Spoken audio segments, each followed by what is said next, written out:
சரி, அடுத்து போன கிளாஸோட தொடர்ச்சி. கர்த்தருடைய வேதம், கர்த்தருடைய சாட்சி, கர்த்தருடைய நியாயங்கள் அதெல்லாம் குறித்து பார்த்தோம். சரியா? போன கிளாஸ்ல கர்த்தருடைய நியாயங்கள், நியாய தீர்ப்பு என்ன அதை குறித்து பார்த்ததோட முடிச்சிருக்கிறோம். தொடர்ந்து நீங்க பார்க்கலாம்.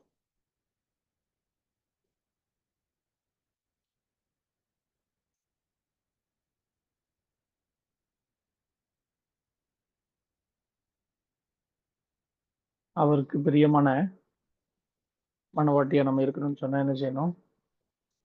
அவருக்கு கீழ்ப்படியணும், அவர் சொல்லுகிற பிரகாரம் செய்யணும். தேவனை விரும்புகிற ஒரு ஹார்ட், இருதயம் நமக்கு வேணும்.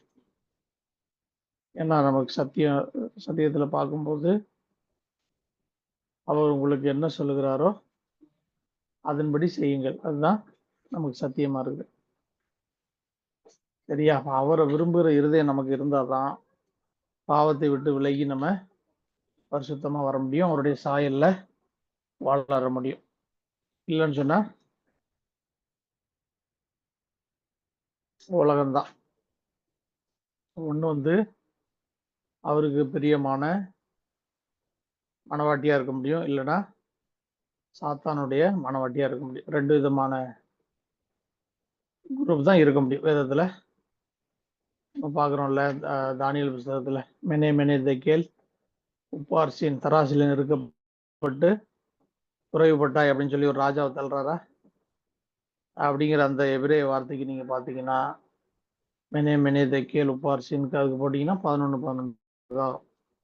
ஏன் உன்னை தள்ளினேன், தராசில் நிறுத்து பார்த்தேன், நீ எனக்கு பிரியமான ஆள் இல்லை, எனக்கு பிரியமான மனவாட்டி இல்லை, ஆகவே உன்னை தள்ளுகிறேன் அப்படிங்கிறது தான் அதனுடைய அர்த்தம்.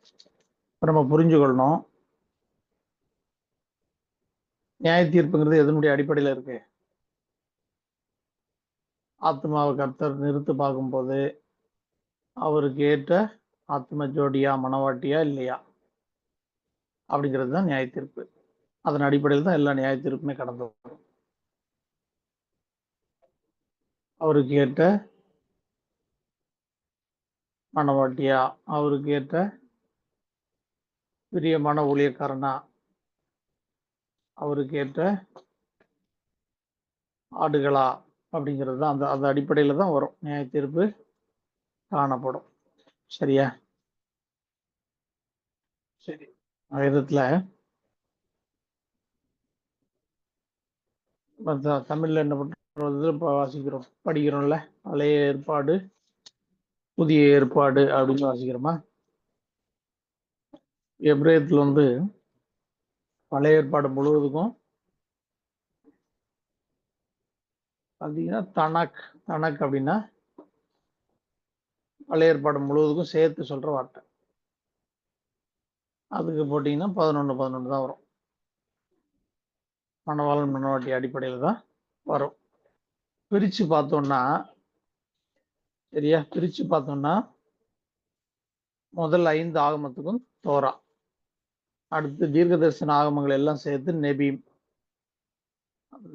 இந்த ரெண்டும் இல்லாம மீதி பழைய ஏற்பாட்டில் இருக்கிறது முழுவதும் கெத்துபீம், நீதிமொழிகள், சங்கீதம், நாளாகமம், ராஜாக்கள் புஸ்தகம், ரூத், நெகேமியா, எஸ்தர், இதெல்லாம் இருக்கு இல்லையா, இது எல்லாமே இந்த கெத்துபீமுக்குள்ள வரும். இந்த தோரா, நெபீம், கெத்துபீம் அப்படிங்கிறது தான் பழைய ஏற்பாடு பிரிச்சு சொன்னா. அடுத்து ஹாபெரீத் அப்படின்னா, ஹா காதேஷாக் அப்படின்னா புதுப்பிக்கப்பட்ட உடன்படிக்கை, அதான் நம்ம புதிய ஏற்பாடுன்னு சொல்றோம். இந்த வார்த்தையெல்லாம் எபிரேயத்தில் எழுதுனா மொத்தம் 26 எழுத்துல இருக்கு. 26 எழுத்துல வச்சிருக்கு. 26 எழுத்து இந்த பழைய உடன்படிக்கையும் புதிய உடன்படிக்கையும் யாரை வெளிப்படுத்துகிற காரியமா இருக்கு? கர்த்தராகிய இயேசு கிறிஸ்துவை வெளிப்படுத்துகிற காரியமா இருக்கு அப்படிங்கிறது நமக்கு புரியணும். 26 எழுத்துல தான் இருக்கு, 26ல தான் வேதம் முழுக்கையும் வச்சிருக்காரு. சரியா? தோரா, நெபீம், கெத்துபீம், ஹாபெரித், ஹாகதேஷாக் அப்படிங்கிறது தான் பழைய உடன்படிக்கையும் புதிய உடன்படிக்கையும், முழு வேதம், முழு பைபிளும். இந்த மொத்தம் 26 எழுத்துல இருக்கு. சரியா? இந்த 26 எழுத்துக்கும் நம்ம ஆடில் காடில் போட்டோம்னா எழுதிக்கங்க. 26 எழுத்துக்கும் ஆடில் காடில் போட்டா 269 ஆர்டினல். 269 கார்டினல் வந்து 2141. 269 2141 கூட்டிருங்க 2410 வரும். சிங்கிள் வந்து இந்த 2 3 4 5 வார்த்தை சரியா? 5 நாளும் யாரை குறிக்கிற காரியம்? ஹே கர்த்தரை குறிக்கிற காரியம் தான். 25ங்கிறதும் கர்த்தர் தான், 26ங்கிறதும் யோதுகே வாவுகே கர்த்தரை குறிக்கிற காரியம் தான். சிங்கிள் வந்து 89 89 8 + 9 17 8 + 9 17 17 17 அப்படின்னா இதுக்குள்ள எல்லா ஆவிக்குரிய காரியங்களும் அடங்கி இருக்கு. 26 எழுத்துக்குள்ள என்ன இருக்கு? எல்லா ஆவிக்குரிய காரியங்களும் 26 எழுத்துல உள்ள இருக்கு. இந்த 89 89 கூட்டிருங்க 178. 178 பிரேக் பண்ணுங்க. 111 + 38 + 29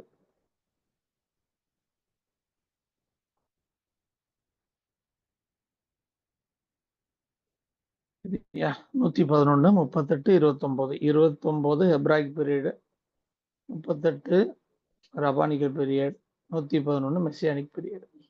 29 ஹெப்ராயிக் பீரியட்ல இருக்கிற ஆதியாகமம் 1:1 இருக்கிற மணவாளன், 38 ரபானிக்கல் பீரியட்ல இருக்கிற மணவாளன், மெசியானிக் பீரியட்ல 111ல 111ங்கிறது மெசியானிக் பீரியட்ல மணவாளன்.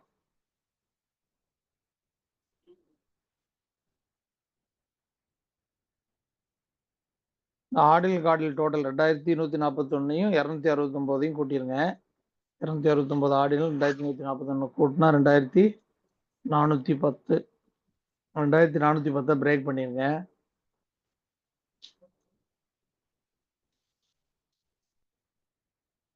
பிரேக் பண்ணீங்கன்னா 989 611 22 22 + 38 38 + 613 + 111 + 26 குறிக்கிறவங்க குறிச்சுக்குங்க.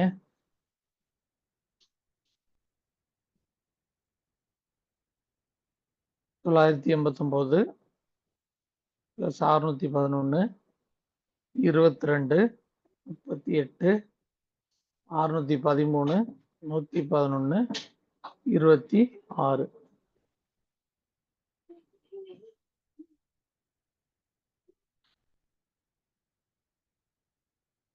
989ங்கிறது சிலுவை பலி பஸ்கா. இந்த காரியம் எல்லாமே 7 பண்டிகைக்கு உண்டான அடையாளம். 7 விதமா பிரேக் பண்ணியிருக்கோமா? 7மே எதுக்குள்ளான அடையாளம்? 7 விதமான பண்டிகைக்கு உண்டான அடையாளம். 989 பஸ்கா பண்டிகை எழுதிக்கிங்க. அடுத்து 611ங்கிறது தோரா புளிப்பில்லா அப்ப பண்டிகை. 22ங்கிறது வார்த்தை சரியா? 22ங்கிறது முதற் பலன் பண்டிகை. 3வது பண்டிகை முதற் பலன் பண்டிகை.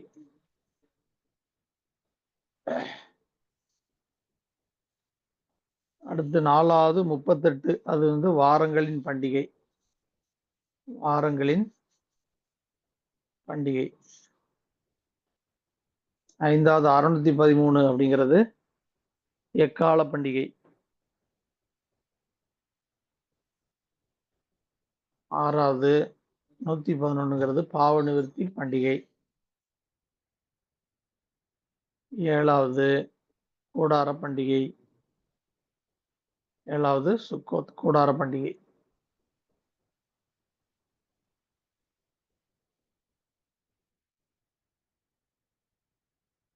சரியா? மொத்தம் 26 எழுத்துல இருக்கு. தேறின வேத பாராயணம் என்ன பண்ணணும்? பழையவைகளிலிருந்தும் புதியவைகளிலிருந்தும் நல்ல பொக்கிஷங்களை எடுத்து காட்டுகிற வீட்டஜமான ஐயன் நல்ல மனுஷனுக்கு ஒப்பா இருக்கிறான். பழையவைகள்ல இருந்தும் புதியவைகள்ல இருந்தும் யார் எடுத்து காட்டணும்? கர்த்தராகிய இயேசு கிறிஸ்து மனவாட்டியாகி தன்னுடைய ஆத்மாவுக்கு, நம்முடைய ஆத்மாவுக்கு என்ன வைத்திருக்கிறாரோ அதெல்லாம் எடுத்து காட்டணும். எல்லாத்துல இருந்தும் எடுத்து காட்டணும். வேதத்தினுடைய எல்லா காரியங்களும் 26 எழுத்துல தான் கொடுத்திருக்கிறாரு. ஆதியாமத்திலிருந்து வெளிப்படுத்த விசேஷம் வரைக்கும் இருக்கிறது வசனத்துல இருக்கிறத எடுத்து போதிக்கணும். இயேசுங்கிறது புதிய ஏற்பாட்டுல வெளிப்பட்டவர். இம்மானுவேல்ங்கிறது பழைய ஏற்பாடு. சரியா? இயேசுங்கிறது பழைய ஏற்பாடு, இயேசுங்கிறது புதிய ஏற்பாடு, இம்மானுவேல் பழைய ஏற்பாடு. இந்த ரெண்டும் தெரிஞ்சாதான் அவரை முழுமையா நம்ம மன்னாவா சாப்பிடுறோம்னு அர்த்தம். என்ன சொன்னார்? நானே ஜீவ அப்பம்னு சொன்னாரா? இந்த ஜீவ அப்பம் எப்படி இருக்கிறாரு? ஜீவ அப்பம் இயேசுவாகவும் இருக்கிறாரு, இம்மானுவேலாகவும் இருக்கிறார். அவர் எப்படி சாப்பிடுறது? வார்த்தையில தான் அவர் வார்த்தையா தன்னை வெளிப்படுத்தியிருக்காரு. அந்த வார்த்தையை புசிக்கும் போது 2 விதமான அனுபவம் நமக்கு கிடைக்கும். ஒன்று ரட்சிப்புன்னு, ஒன்று நித்திய ஜீவன்.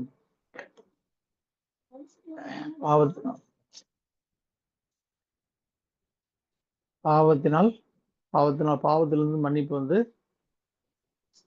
ரட்சிப்பின் அனுபவம் சிலுவையில அவருடைய ரத்தத்தினால கொடுத்தார். நித்திய ஜீவன் அனுபவங்கிறது சத்தியத்தினால் விடுதலை ஆகி சத்தியத்தினால் அறிவடைந்த ஆத்மா மர்வமாகிறது தான் நித்திய ஜீவன். சரியா? ஏதாவது சந்தேகம் இருந்தா கேளுங்க.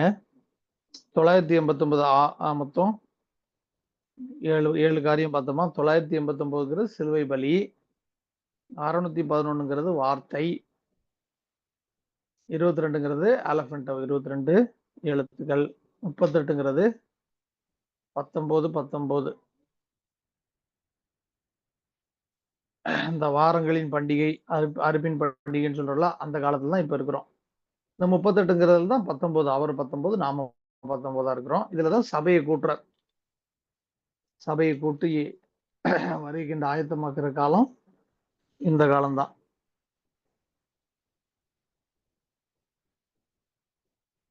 அடுத்து சபை வனாந்திரத்துக்கு எடுத்துக்கொள்ளப்பட்டுருச்சுன்னா அடுத்து யூதர்களுக்கு 613 பிரமாணத்தை நிறைவேற்றுகிறார்.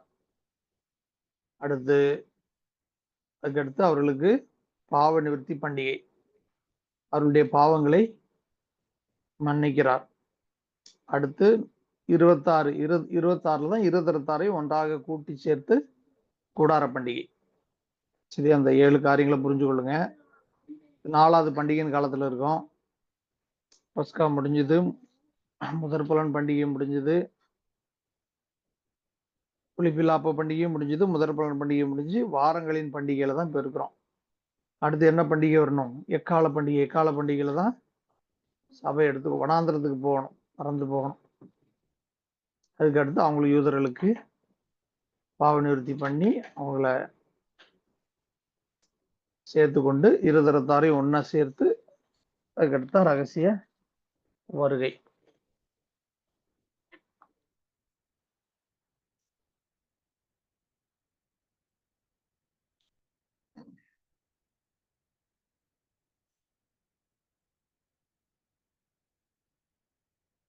ஏழு பண்டிகையுமே ஆண்டவராய் இயேசு கிறிஸ்துவ ஃபோக்கஸ் பண்ணுது. ஆண்டவராய் இயேசு கிறிஸ்துவ தான் நோக்கி காண்பிக்கப்படுது. சரியா? யோவான் 6:35 வாசிங்க. யோவான் 6:35. அவன் எரிந்து பிரகாசிக்கிற விளக்காய் இருந்தான். நீங்களும் சில காலம் அவன் வெளிச்சத்திலே களி கூற மனதா இருந்தீர்கள். 6:35. 6:35 அது இல்லையே. இயேசு அவர்களை நோக்கி, ஜீவ அப்பம் நானே, என்னிடத்தில் வருகிறவன் ஒரு காலம் பசியடையான், என்னிடத்தில் விசுவாசமா இருக்கிறவன் ஒரு காலம் தாகம் அடையான். ஆமே. சரியா? இந்த 7 பண்டிகையுமே அவரை தான் காண்பிக்குதுன்னு பார்த்தோமா? 7 காரியம் அவரை குறித்து நம்ம பார்க்கலாம்.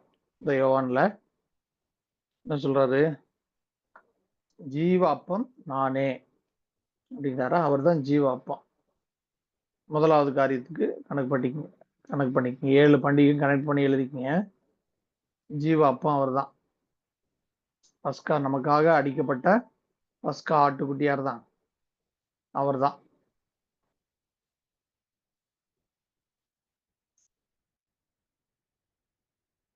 அப்ப ஜீவ அப்பத்தை புசிக்கணும். அடுத்து யோவான் 8:12 வாசிங்க. 7 பாயிண்ட் போட்டு எழுதிக்கங்க. 7 பண்டிகையோட கனெக்ட் பண்ணிக்கங்க. யோவான் 8:12. மறுபடியும் இயேசு ஜனங்களை நோக்கி, நான் உலகத்திற்கு ஒளியா இருக்கிறேன். என்னை பின்பற்றுகிறவன் இருளில் நடவாமல் ஜீவ ஒளியை அடைந்திருப்பான் என்றார். ஆமென். நான் உலகத்திற்கு ஒளியா இருக்கிறேன் அப்படிங்கிறார். வெளிச்சம் அவர் தான். நான் உலகத்துக்கு ஒளியா இருக்கிற ரெண்டாவது பண்டிகை கூட அப்படியே கனெக்ட் பண்ணி எழுதிக்கங்க. யோவான் 8:12. ஐ ஆம் த லைட். முதலாவது ஐ ஆம் த பிரெட், நானே ஜீவ அப்பம். இது வந்து ஐ ஆம் த லைட். அடுத்து வந்து யோவான் 10:7 வாசி. யோவான் 10:7. ஆதலால் இயேசு மறுபடியும் அவர்களை நோக்கி, நானே ஆடுகளுக்கு வாசல் என்று மெய்யாகவே மெய்யாகவே உங்களுக்கு சொல்லுகிறேன். ஆமென். நானே வாசல். ஐ ஆம் த டோர் அண்ட் ஐ ஆம் த வே. நானே வாசல். என் வழியாய் ஒருவன் பிரவேசித்தால் அவன் ரட்சிக்கப்படுவான். அவன் உள்ளும் புறமும் சென்று மேய்ச்சலை கண்டடைவான். மூணுமே முதல் 3 இல்ல என்ன எப்படி கனெக்ட் பண்ணி எழுதிங்க? முதலாவது வெளிப்பிரகாரம், பிராகாரம். அடுத்து 2வது வந்து பலிபீடம். ஐ ஆம் த லைட்ங்கிறது வெளிச்சங்கிறது, நான் உலகத்துக்கு ஒளியா இருக்குங்கிறது பலிபீடம். அடுத்தது பரிசுத்த ஸ்தலம். யோவான் 10:7 இப்ப பார்த்தது வந்து பரிசுத்த ஸ்தலம். அடுத்து யோவான் 10:11 வாசி. நானே நல்ல மேய்ப்பன். நல்ல மேய்ப்பன் ஆடுகளுக்காக தன் ஜீவனையே கொடுக்கிறான். நானே நல்ல மேய்ப்பன். நல்ல மேய்ப்பன் ஆடுகளுக்காக தன் ஜீவனை கொடுக்கிறான். நானே நல்ல மேய்ப்பன் 4வது காரியம். 4வது பண்டிகை கூட கனெக்ட் பண்ணி எழுதிக்கேன்.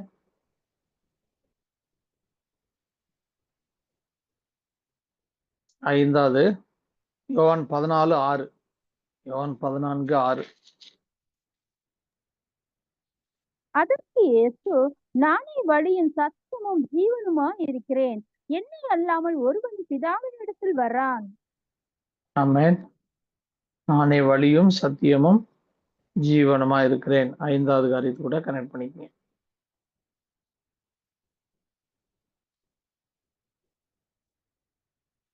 ஆறாவது யோவான் 11:25. 11:25. இயேசு அவளை நோக்கி, நானே உயிர் தெழுதலும் ஜீவனுமா இருக்கிறேன். என்னை விசுவாசிக்கிறவன் மரித்தாலும் பிழைப்பான். ஆமென். நானே உயிர்த்தெழுதலும் ஜீவனுமா இருக்கிறேன். இது வந்து எத்தனை? 6வதா? ஆமா. 2, 3, 4, 5, 6வது. நானே உயிர்த்தெழுதலும் ஜீவனுமா இருக்குங்கிறது பாவ நிவர்த்தி பண்டிகையோட கனெக்ட் பண்ணிக்கங்க. 6வது காரியம் 111 கனெக்ட் பண்ணிக்கங்க. அடுத்து யோவான் 15:15. 15:15 வாசி. இனி நான் உங்களை ஊழியக்காரர் என்று சொல்லுகிறதில்லை. ஊழியக்காரன் தன் எஜமான் செய்கிறதை அறிய மாட்டான். நான் உங்களை சிநேகிதர் என்றேன். ஏனெனில் என் பிதாவினிடத்தில் நான் கேள்விப்பட்ட எல்லாவற்றையும் உங்களுக்கு அறிவித்தேன். வசனம் மாறி இருக்க.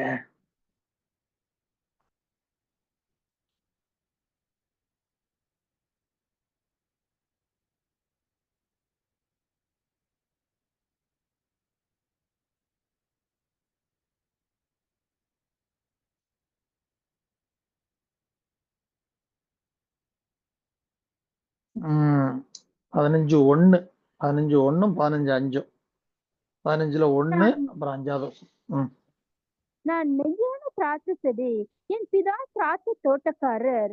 நானே திராட்சை செடி, நீங்கள் கொடிகள். ஒருவன் என்னிலும் நான் அவனிடம் நிலைத்திருந்தால் அவன் மிகுந்த கனிகளை கொடுப்பான். என்னை அல்லாமல் உங்களால் ஒன்றும் செய்யக்கூடாது. ஆமென். இது மணவாட்டிக்கு தான், 11 பேருக்கு தான். நான் மெய்யான திராட்சை செடி அப்படின்னு சொல்லும் போது யூதாஸ் கிடையாது. 13 அதிகாரத்திலே கழட்டி விட்டுருவாரு. கரெக்டா 11 சீசன்ல தான் சொல்றாரு. ரெஃபரன்ஸ் எழுதிக்கிங்க. யோவான் 13ல 13:31 யூதாஸ் கிளம்பி போயிடுறான். 13:31 அவன் புறப்பட்டு போன பின்பு இயேசு, இப்பொழுது மனுஷகுமாரன் மகிமைப்படுகிறார், தேவனும் அவரில் மகிமைப்படுகிறார் அப்படின்னு அவன் கிளம்பினதுக்கு அப்புறம் தான் மேலான உபதேசத்தை 11 சீசர்களுக்கு தான் ஆரம்பிக்கிறார். அப்படி சொல்லிட்டு வரும்போது அந்த 15 அதிகாரத்துல சொல்றாரு, இது கடைசி அவரை பிடிக்கிறதுக்கு முதல் நாள் ராத்திரி கடைசி 3 மணி நேரத்துல பேசினது. நல்லா புரிஞ்சுக்கொள்ளுங்க. அந்த யோவான் 13ல இருந்து அடுத்து வர்ற காரியங்கள்லாம் அவர் பிடிக்கப்படுற வரைக்கும் 3 மணி நேரத்துல பேசின உபதேசம் தான் அடுத்து வர்ற அந்த அவரை கைது பண்ற வரைக்கும் உள்ள காரியம். அப்பதான் சொல்றாரு, நான் மெய்யான திராட்சை செடி, என் பிதா திராட்சை தோட்டக்காரர். நானே திராட்சை செடி, நீங்கள் கொடிகள். ஒருவன் என்னிலும் நான் அவனில் நிலைத்திருந்தால் அவன் மிகுந்த கனிகளை கொடுப்பான். என்ன இல்லாமல் உங்களால் ஒன்றும் செய்யக்கூடாதுன்னு சொல்றாரா. 7 பண்டிகை கூட கனெக்ட் பண்ணிக்கங்க. முதலாவது அவர் தான் பஸ்கா, அவரே ஜீவாப்பம், அவரை புசிக்கணும். அடுத்து அவரே ஒளி. யார் ஒளி? வேதம் தான் வேதத்துக்கு ஒளி. 611ங்கிறது தோரா. வேதம் தான் உலகத்துக்கு என்னது? ஒளி, வெளிச்சம். வேதம் தான் வெளிச்சம். கட்டளை விளக்கு, வேதமே வெளிச்சம், போதக சிற்சையே ஜீவ வழி. சரியா? அதுக்கு அடுத்து 22ங்கிறது ஆலபென்டவ். ஆலபென்டவ்னா வார்த்தை, அதாவது வார்த்தையாகிய தேவன். சரியா? ஆலபென்டவ்னா 22 எபிரேய எழுத்துக்களும். நானே வாசல்னு சொல்றாரா, அது கூட கனெக்ட் பண்ணி எழுதிக்கங்க. வாசலுக்கு ஆலபென்டவ் 22 எழுத்துக்கள்.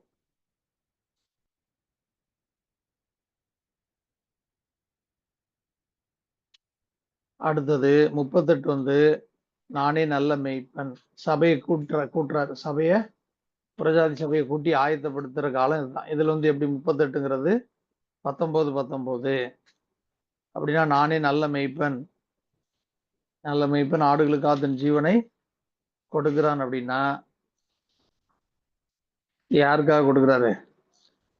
தன்னுடைய மனவாட்டிக்காக தன்னுடைய ஜீவனையும் கொடுக்கிறார். அவருடைய சரீரத்தை, ஒரு ஆவிக்குரிய சரீரத்தை உருவாக்குறதுக்காக தான். சபைங்கிறது புரிஞ்சு கொள்ளுங்க, அவருடைய ஆவிக்குரிய சரீரம்.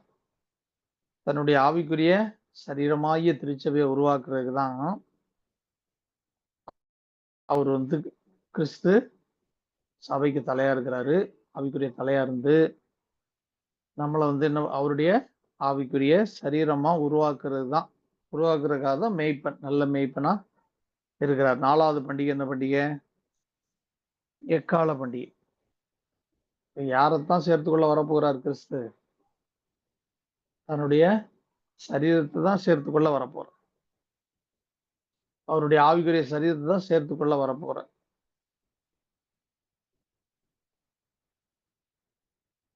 நீங்க ஹீப்ருல எபிரேயத்துல பாத்தீங்கன்னா, ஆதாமுடைய சொந்த சரீரம் தான் ஏவாள். ஆதாமுக்கு என்ன வேல்யூவோ அதே தான் ஏவாளுக்கும். ஆதாமுக்கு சிங்கிள் போட்டீங்கன்னா 19 வரும். ஏவாளுக்கு சிங்கிள் போட்டீங்கன்னா 19 தான் வரும். அவருடைய சொந்த சரீரத்தை தான் ஆதாம் கல்யாணம் பண்ணாரு. கிறிஸ்துவும் தன்னுடைய சொந்த ஆவிக்குரிய சரீரத்தை தான், யார் அவருடைய ஆவிக்குரிய சாயல்ல இருக்கிறாங்களோ அதே சரீரத்தை, அந்த ஆவிக்குரிய சரீரத்தை தான் கல்யாணம் பண்ண வரப்போறாரு. எக்கால பண்டிகையில எக்காலம் ஊதப்படும் போது வரப்போறார். சரியா? அடுத்து நானே உயிர்த்தெழுதலும் ஜீவனுமா இருக்கிறேன்.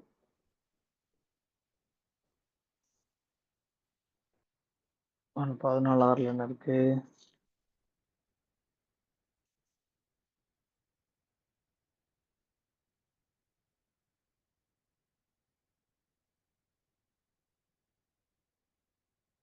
வழியும் சத்தியமும் ஜீவனும். சரியா? 613 பிரமாணங்கள். அவர்தான் வழினா அவர்தான் வழி, அவர்தான் சத்தியம், அவர்தான் ஜீவன், அவர்தான் பிரமாணம், அவர்தான் வேதம், அவர்தான் சிருஷ்டிகர், அவர்தான் நம்முடைய ஆத்மா மணவாளன், அவர்தான் மாம்சத்தில் வெளிப்பட்ட இயேசுவும் அவர்தான். சரியா? அவர்தான் வழி, சத்தியம், ஜீவன், மூணுமே அவர்தான்.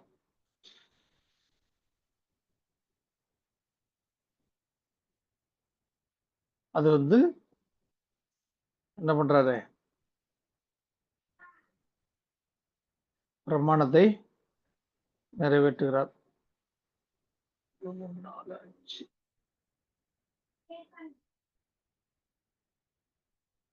எக்கால பண்டிகையில சபை எடுத்துக்கொள்ளப்படும் போது தான் என்ன ஆகுது? அவருடைய பிரமாணம் நிறைவேற்றப்படுது, நிறைவேற்றி முடிக்கிறார் பிரமாணத்தை. சரியா? 6வது, நானே உயிர்த்தெழுதலும் ஜீவனுமா இருக்கிறேங்கிறது பாவ நிவர்த்தி பண்டிகை. உயிர்த்தெழுந்த இயேசு நானேன்னு சொல்லி யூதர்களுக்கு தன்னை வெளிப்படுத்தி அவர்களுக்கு பாவ நிவர்த்தி பண்றார். 6வது, நானே மெய்யான திராட்சை செடி அப்படின்னு இருதரத்தாரையும் ஒன்னா கூட்டி சேர்த்து சொல்றார். 11 பேருக்கு தான் அது. இருதரத்தாரையும் ஒன்னா கூட்டி சேர்த்து நானே உங்களுக்கு உங்கள் ஆத்தும மணவாளன். 11 பேருக்கு ஏன் சொல்றாரு? மணவாட்டியை பார்த்தா சொல்றாரு. 2 பேருக்கு சேர்த்து சுக்கோத் குடர பண்டிகை. இந்த மணவாட்டி ஸ்தானத்தில் நம்ம இருக்கும்போது தான் நம்மளை என்ன பண்ணுவாரு? இதான் நம்மை அதிக கனி கொடுக்கும்படி சுத்திகரிப்பார். ஏன் நம்மளை சுத்திகரிக்கிறாரு? இன்னும் நிறைய பாவம் செய்யறதுக்கு இல்ல, இன்னும் நிறைய கனி கொடுக்கறதுக்காக. இன்னும் நிறைய கனி கொடுக்கறதுக்காக. தோட்டக்காரன் சுத்தப்படுத்துறது, அநேக களைகள் வளர்வதுக்கு அல்ல, இந்த மரம் நல்ல வேரூண்டி நல்ல நீரை உறிஞ்சி சத்தான ஆகாரத்தை சாப்பிட்டு நிறைய கனி கொடுக்கறதுக்காக தான் தோட்டக்காரன் தோட்டத்தை சுத்தம் பண்றான். இதான் நம்மை சுத்தப்படுத்துகிறது. நிறைய களைகள், நிறைய பாவங்கள் உருவாகிறதுக்கல்ல. எதுக்காக? நல்ல கனி, மிகுந்த கனி கொடுக்கறதுக்காக தான். மிகுந்த கனி கொடுக்கறதுக்காக தான் நம்மளுக்கு இந்த யோவான் 15 அதிகாரத்தை நீங்க ஃபுல்லா படிச்சீங்கன்னா கனிதான் அடிப்படை. அவன் 15, 16 வாசிக்கிறோம்ல, நீங்கள் போய் கனி கொடுக்கும் படிக்கும், உங்கள் கனி நிலைத்திருக்கும் படிக்கும் நான் உங்களை ஏற்படுத்தினேன். அதுதான் நோக்கம். நோக்கத்தை புரிஞ்சு கொள்ளுங்க. பாவத்திலிருந்து நம்மளை விடுதலையாக்குனது எதற்காக தான்? கனி கொடுக்கறதுக்காக தான். ஒரு நோக்கம் இருக்கு. கனி கொடுக்கறதுக்காக தான். சத்தியத்தை கை கொண்டு நித்தியத்துக்கு போறதுக்காக தான். எகிப்திலிருந்து விடுதலையாக்குறது நேரடியா அப்படியே கானான் கூட்டு போறதுக்கு அல்ல. நடுவிலே வனாந்திரத்திலே அவருடைய வார்த்தையை கை கொள்ளணும். வனாந்திரத்திலே வார்த்தையை கை கொண்டு அவருக்கு பிரியமானவர்களாய் நடந்து தேறினவர்களுக்கு தான் காணான். அதே மாதிரிதான் நம்மை பாவத்திலிருந்து விடுதலையாக்குனது எதற்காக அப்படின்னு சொன்னா, அடுத்து ஒண்ணு இருக்கு. சத்தியத்தை கை கொள்ளுகிற அனுபவம். சத்தியத்தை கை கொள்ளுகிற அனுபவத்துல யாரெல்லாம் சட்டத்தின்படி மல்யுத்தம் பண்ணி ஜெயிக்கிறோமோ அவங்க எல்லாம் எங்க போயிடலாம்? அங்க போயிடலாம். பரம காணானுக்குள்ள பிரவேசிச்சிடலாம். சரியா? இந்த 7 பண்டிகைகளும் என்னுடைய மனவாட்டி கொண்டாடுறதுக்காக தான் கொடுத்தார். உலகத்தார் அல்ல, அவருடைய மனவாட்டி கொண்டாடுறதுக்காக தான் கொடுத்தாரு.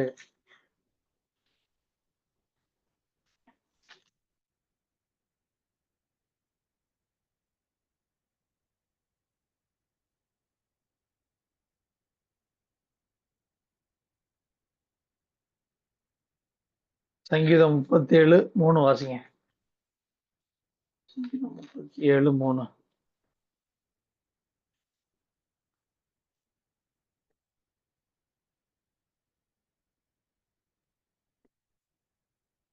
கர்த்தரை நம்பி நன்மை செய், தேசத்தில் குடியிருந்து சத்தியத்தை மேய்த்துக்கொள்.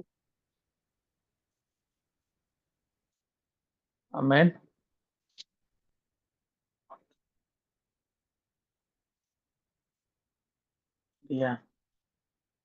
சத்தியம் 37:3. கர்த்தரை நம்பி நன்மை செய், தேசத்தில் குடியிருந்து சத்தியத்தை மேய்ந்து கொள். சத்தியம் அப்படின்னா என்ன நம்ம முதல்ல தெரிஞ்சுக்கொள்ளணும். சத்தியம் அப்படின்னா எபிரேயத்துல எமட்டுங்கிற வார்த்தை. எமட்டு தான் தமிழ்ல சத்தியம் மொழிபெயர்த்திருக்காங்க. அந்த எமட்டுக்கு போட்டீங்கன்னா 14 தான் வரும். சிங்கிள் 14 பிரமாணம் தான். நம்ம பிரமாணத்தின்படி வாழ்வது தான், பிரமாணத்தை நிறைவேற்றுவது தான் சத்தியம். சத்தியத்தை மேய்ந்து கொள் அப்படின்னு சொன்னா அவருடைய பிரமாணத்தை நிறைவேற்றுறது தான், பிரமாணத்தை கை கொள்றது தான். பிரமாணத்தை கை கொள்றது தான் சத்தியத்தை மேய்ந்து கொள்ற காரியம். சரியா? அப்ப சத்தியத்தை அறிவீர்கள், சத்தியம் உங்களை விடுதலையாக்கணும். என்னது? பிரமாணத்தை நம்ம நிறைவேற்றணும். புதிய ஏற்பாட்டில் இருக்கிறோம், நமக்கு பிரமாணம் கிடையாதுன்னு சொல்லவே கூடாது.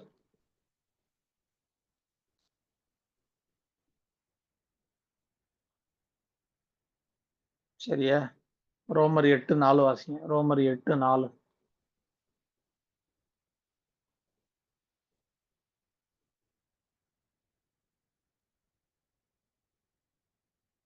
மாம்சத்தின்படி நடவாமல் ஆவியின்படி நடக்கிற நம்மிடத்தில் நியாயப்பிரமாணத்தின் நீதி நிறைவேறும்படிக்கே அப்படி செய்தார். மாம்சத்தின்படி நடவாமல் ஆவியின்படி நடக்கிற நம்மிடத்தில் நியாயப்பிரமாணத்தின் நீதி நிறைவேறும்படிக்கு தான் கர்த்தராகிய இயேசு கிறிஸ்து என்ன பண்ணாரு? சிலுவையில மரித்து நம்முடைய பாவங்களை சுமந்து தீர்த்தார். எதற்காக? நம்மிடத்தில் நியாயப்பிரமாணத்தின் நீதி நிறைவேறும்படுறதுக்கு தான். நம்ம நியாயப்பிரமாணத்தை அவமாக்குறதுக்கோ அழிக்கிறதுக்கோ இல்லை, நிறைவேற்றுறதுக்கு தான். இந்த சத்தியத்தை மேய்ந்து கொள்னு வாசிச்சமா வார்த்தை, அந்த சத்தியம்ங்கிற வார்த்தைக்கு போட்டிங்கன்னா கொஞ்சம் கிளியரா பார்த்துடலாம். யமுனா அப்படிங்கிறது தான் சத்தியம். அந்த வார்த்தை யமுனா அப்படிங்கிற வார்த்தை இருக்கு எபிரேயத்துல. அந்த வார்த்தைக்கு போடுங்க, ஆடியல் சிங்கிள் போடுங்க. அலஃப் மெம் வாவ் நுன் ஹே, மொத்தம் 5 எழுத்து. அலஃப் முதல் எழுத்து, மெம் 13வது எழுத்து, வாவ் 6வது எழுத்து, நுண் 14வது லெட்டர், ஹே 5வது லெட்டர். இதுதான் இந்த சங்கீதம் 37:3 இருக்கிற சத்தியத்தை அப்படிங்கிற வார்த்தை. இது போடுங்க.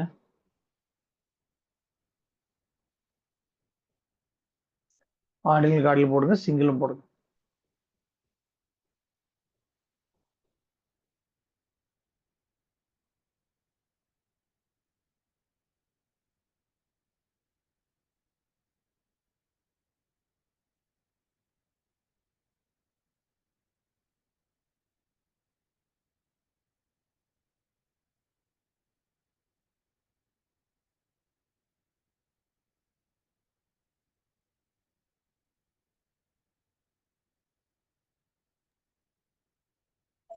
ஆடினால் 39, காடினால் 102, சிங்கிள் வேல்யூ 21. 42 தலைமுறை. 42வது தலைமுறையில் தான் கர்த்தராகிய இயேசு கிறிஸ்து பிறந்தார், வந்தார் பூமிக்கு. அவரை குறிக்கிற காத்தியம். சத்தியம்னா யாரு? 42வது தலைமுறையில பிறந்த இயேசு கிறிஸ்துவ குறிக்குது. ஆடினல் 39, 102 காடினல் 2ஐயும் கூட்டிருங்க, 141. 141 அப்படின்னா ஆலஃப் அப்படின்னு ஆலஃப்ங்கிற வார்த்தையை எழுதுனீங்கன்னா 141 தான் வரும். அதாவது 30 ஆடினல், காடினல் 111 வரும்.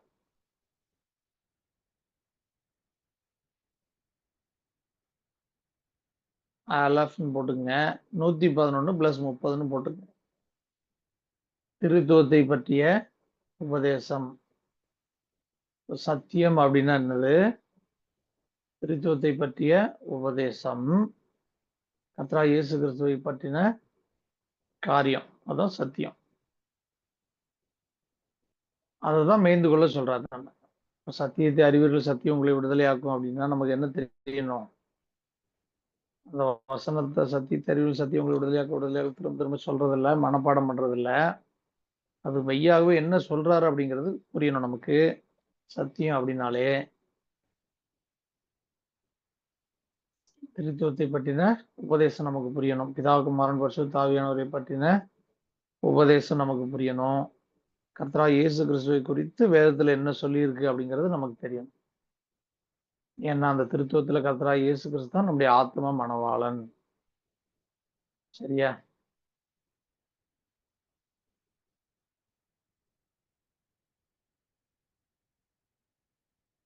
வேதத்தை படிக்கும்போது நிறைய இடத்துல தமிழ்ல ஒரே அண்டர்ஸ்டாண்டிங்ல இருக்கும். தேவன்னு போட்டுருவாங்க. அப்ப நம்மளால வந்து என்ன பண்ண முடியாது, பிதாவா குமாரனா பரிசுத்த ஆவியானவரான்னு பிரிச்சு படிக்க முடியாது. எபிரேயத்துல வந்து பிதாவுக்கு வேற வார்த்தை, குமாரனுக்கு வேற வார்த்தை, பரிசுத்த ஆவியானவருக்கு வேற வார்த்தை, எல்லாத்துக்குமே வேற வேற வார்த்தை, வேற வேற பதம். தமிழ்ல வந்து அது பொதுவா டிரான்ஸ்லேட் பண்ணனால என்ன ஆயிரும், மாறி மாறி இருக்கும். அதனால நம்ம படிக்கும்போது நிறுத்தி நிதானமா புரிஞ்சு படிக்கணும். பிதாவை குறிச்சு சொல்லுதா, குமாரனை குறிச்சு சொல்லுதா, பரிசுத்த ஆவியான குறிச்சு சொல்லுதான்னு புரிஞ்சு படிக்கணும்.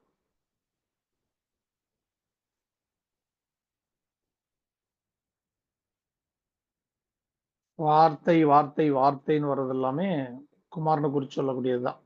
எல்லாமே அதிலே வார்த்தை இருந்தது, அந்த வார்த்தை தேவன் இருந்தது, வார்த்தை தேவனா இருந்தது. வார்த்தையாகிய தேவன்கிறது குமாரனுக்கு தான், திருத்துவத்துல குமாரனுக்கு தான் வரும். சரியா? பிதாங்கிறதுக்கு அப்பான்ற மீனிங்ல வரும். எபிரேயத்துல ஆப்னா பிதா, ஆப்ங்கிற வார்த்தை வரும். குமாரனுக்கு பென்ங்கிற வார்த்தை, அதுக்கு அந்த எழுத்துல வித்தியாசமா இருக்கும். அதாவது திருத்துவத்தை குறிக்கிற இடத்துல மட்டும்தான் ப்ளூரல்ல வரும். இண்டிவிஜுவலா பிதாவத்தை காட்டுற இடத்துல தனியா அப்பாங்கிற மீனிங்ல வரும். இண்டிவிஜுவலா குமாரனை காட்டுற இடத்துல சிங்குலர்ல தான் வரும். பிதாவை காட்டுற இடமா இருந்தாலும், குமாரனை காட்டுற இடமா இருந்தாலும், பரிசுத்த ஆவியானவரை காட்டுற இடமா இருந்தாலும், ஆண்பால் பெயர் சொல் சிங்குலர்ல இருக்கும், ப்ளூரல்ல இருக்காது. திருத்துவத்தை காட்ட விரும்புற இடத்துல மட்டும்தான் ப்ளூரல்ல இருக்கும். ஆண்பால் பன்மை சொல்ல இருக்கும், ப்ளூரல்ல இருக்கும். சரியா? அப்ப நம்ம புரிஞ்சு கொள்ளணும், ஆத்மா கர்த்தரோடு வாழ போகுது. அந்த கர்த்தர் தான் குமாரன், அவர் தான் வார்த்தை, அவர் தான் கர்த்தராகிய இயேசு கிறிஸ்து, அவர் தான் என் சிருஷ்டிகர். உன் சிருஷ்டிகரே உன் நாயகர், அவர் உன் ஆத்தும மணவாளன். நம்ம ஆதியாம 2:7 படிக்கணும் இல்லையா? உன் தேவனாகிய கர்த்தர். அது வந்து திருத்துவத்துல கர்த்தரை குமாரனை தான் குறிக்குது. எபிரேயத்துல ஆதியாம 2:7 தேவனாகிய கர்த்தருங்கிறது முதல் முறையா வரும். அது வரைக்கும் தேவன் தேவன் தான் இருக்கும். ஆதியாமம் 1ஆம் அதிகாரத்துல இருந்து. இங்கதான் முதல் முறையா ஆதியாமம் 2:4 இருந்து அப்படியே வரும். யாவே எலோகிம், அதாவது தேவனாகிய கர்த்தர். இங்க வந்து ஆதாம உருவாக்கும் போது இங்க யார காட்டப்படுது அப்படின்னு சொன்னா, கர்த்தராகிய இயேசு கிறிஸ்துவ தான், குமாரனை தான் காட்டுது வேதம். திருத்துவத்தில் ஒருவர், தேவனாகிய கர்த்தர்னா புரிந்து கொள்றதுக்காக திருத்துவத்திலிருந்து கர்த்தர், அதாவது திருத்துவத்தில் ஒருவர் தான் தேவனாகிய கர்த்தர்னா 3 வல்லமைகள்ல இருந்து கர்த்தர், அவர் தான் சிருஷ்டிக்கிறார், ஆதாம சிருஷ்டிக்கிறார். அதே மாதிரி ஆதியாகமம் 1:3 தமிழ்ல என்ன இருக்கு, தேவன் வெளிச்சம் உண்டாக கடவுது அப்படின்னு சொன்னதா இருக்கு இல்லையா? ஆனா எபிரேயத்துல வந்து குமாரன் கர்த்தர் தான் பேசுற மாதிரி இருக்கும். முதலாவது பேசுறதே கர்த்தர் தான். திருத்துவத்துல குமாரன் தான் அந்த வெளிச்சம் உண்டாக கடவுங்கிற வார்த்தைய முதலாவது பேசுறார். சிருஷ்டி கர்த்தர் யார் தான்? கர்த்தராகிய இயேசு கிறிஸ்து தான். அப்போ நம்ம ஆத்மாவை உண்டாக்கின ஆத்ம மணவாளன் யாரு அப்படின்னா குமாரன் தான். சகலம் அவரை கொண்டும் அவர் மூலமாக அவருக்கு உருவாக்கப்படுறது. நீங்கள் நானும் அவருக்காக உருவாக்கப்பட்டது. நமக்காக இந்த முழு பூமியும் கொடுத்தது நோக்கம் இவ்வளவு சிருஷ்டிப்புகளையும் கொடுத்தது நோக்கம் என்ன தெரியுமா? 1000 ஆண்டு காலங்கள் மனுஷன் வாழணும். எதையும் பார்த்து அவனுக்கு சலிப்பு வந்துடக்கூடாது. எதையும் பார்த்து அவனுக்கு போர் அடிச்சிடக்கூடாது. 1000 ஆண்டு காலங்கள் பூமியில வாழணும் பாருங்க. அதான் நோக்கம். 1000 ஆண்டு காலங்கள் வாழ்றதுக்கு தான் இவ்வளவு செடி கொடி, இவ்வளவு தாவரங்கள், இவ்வளவு விலங்குகள், இதெல்லாம் உண்டாக்கியிருக்காரு. இப்ப என்ன பண்ணணுமே?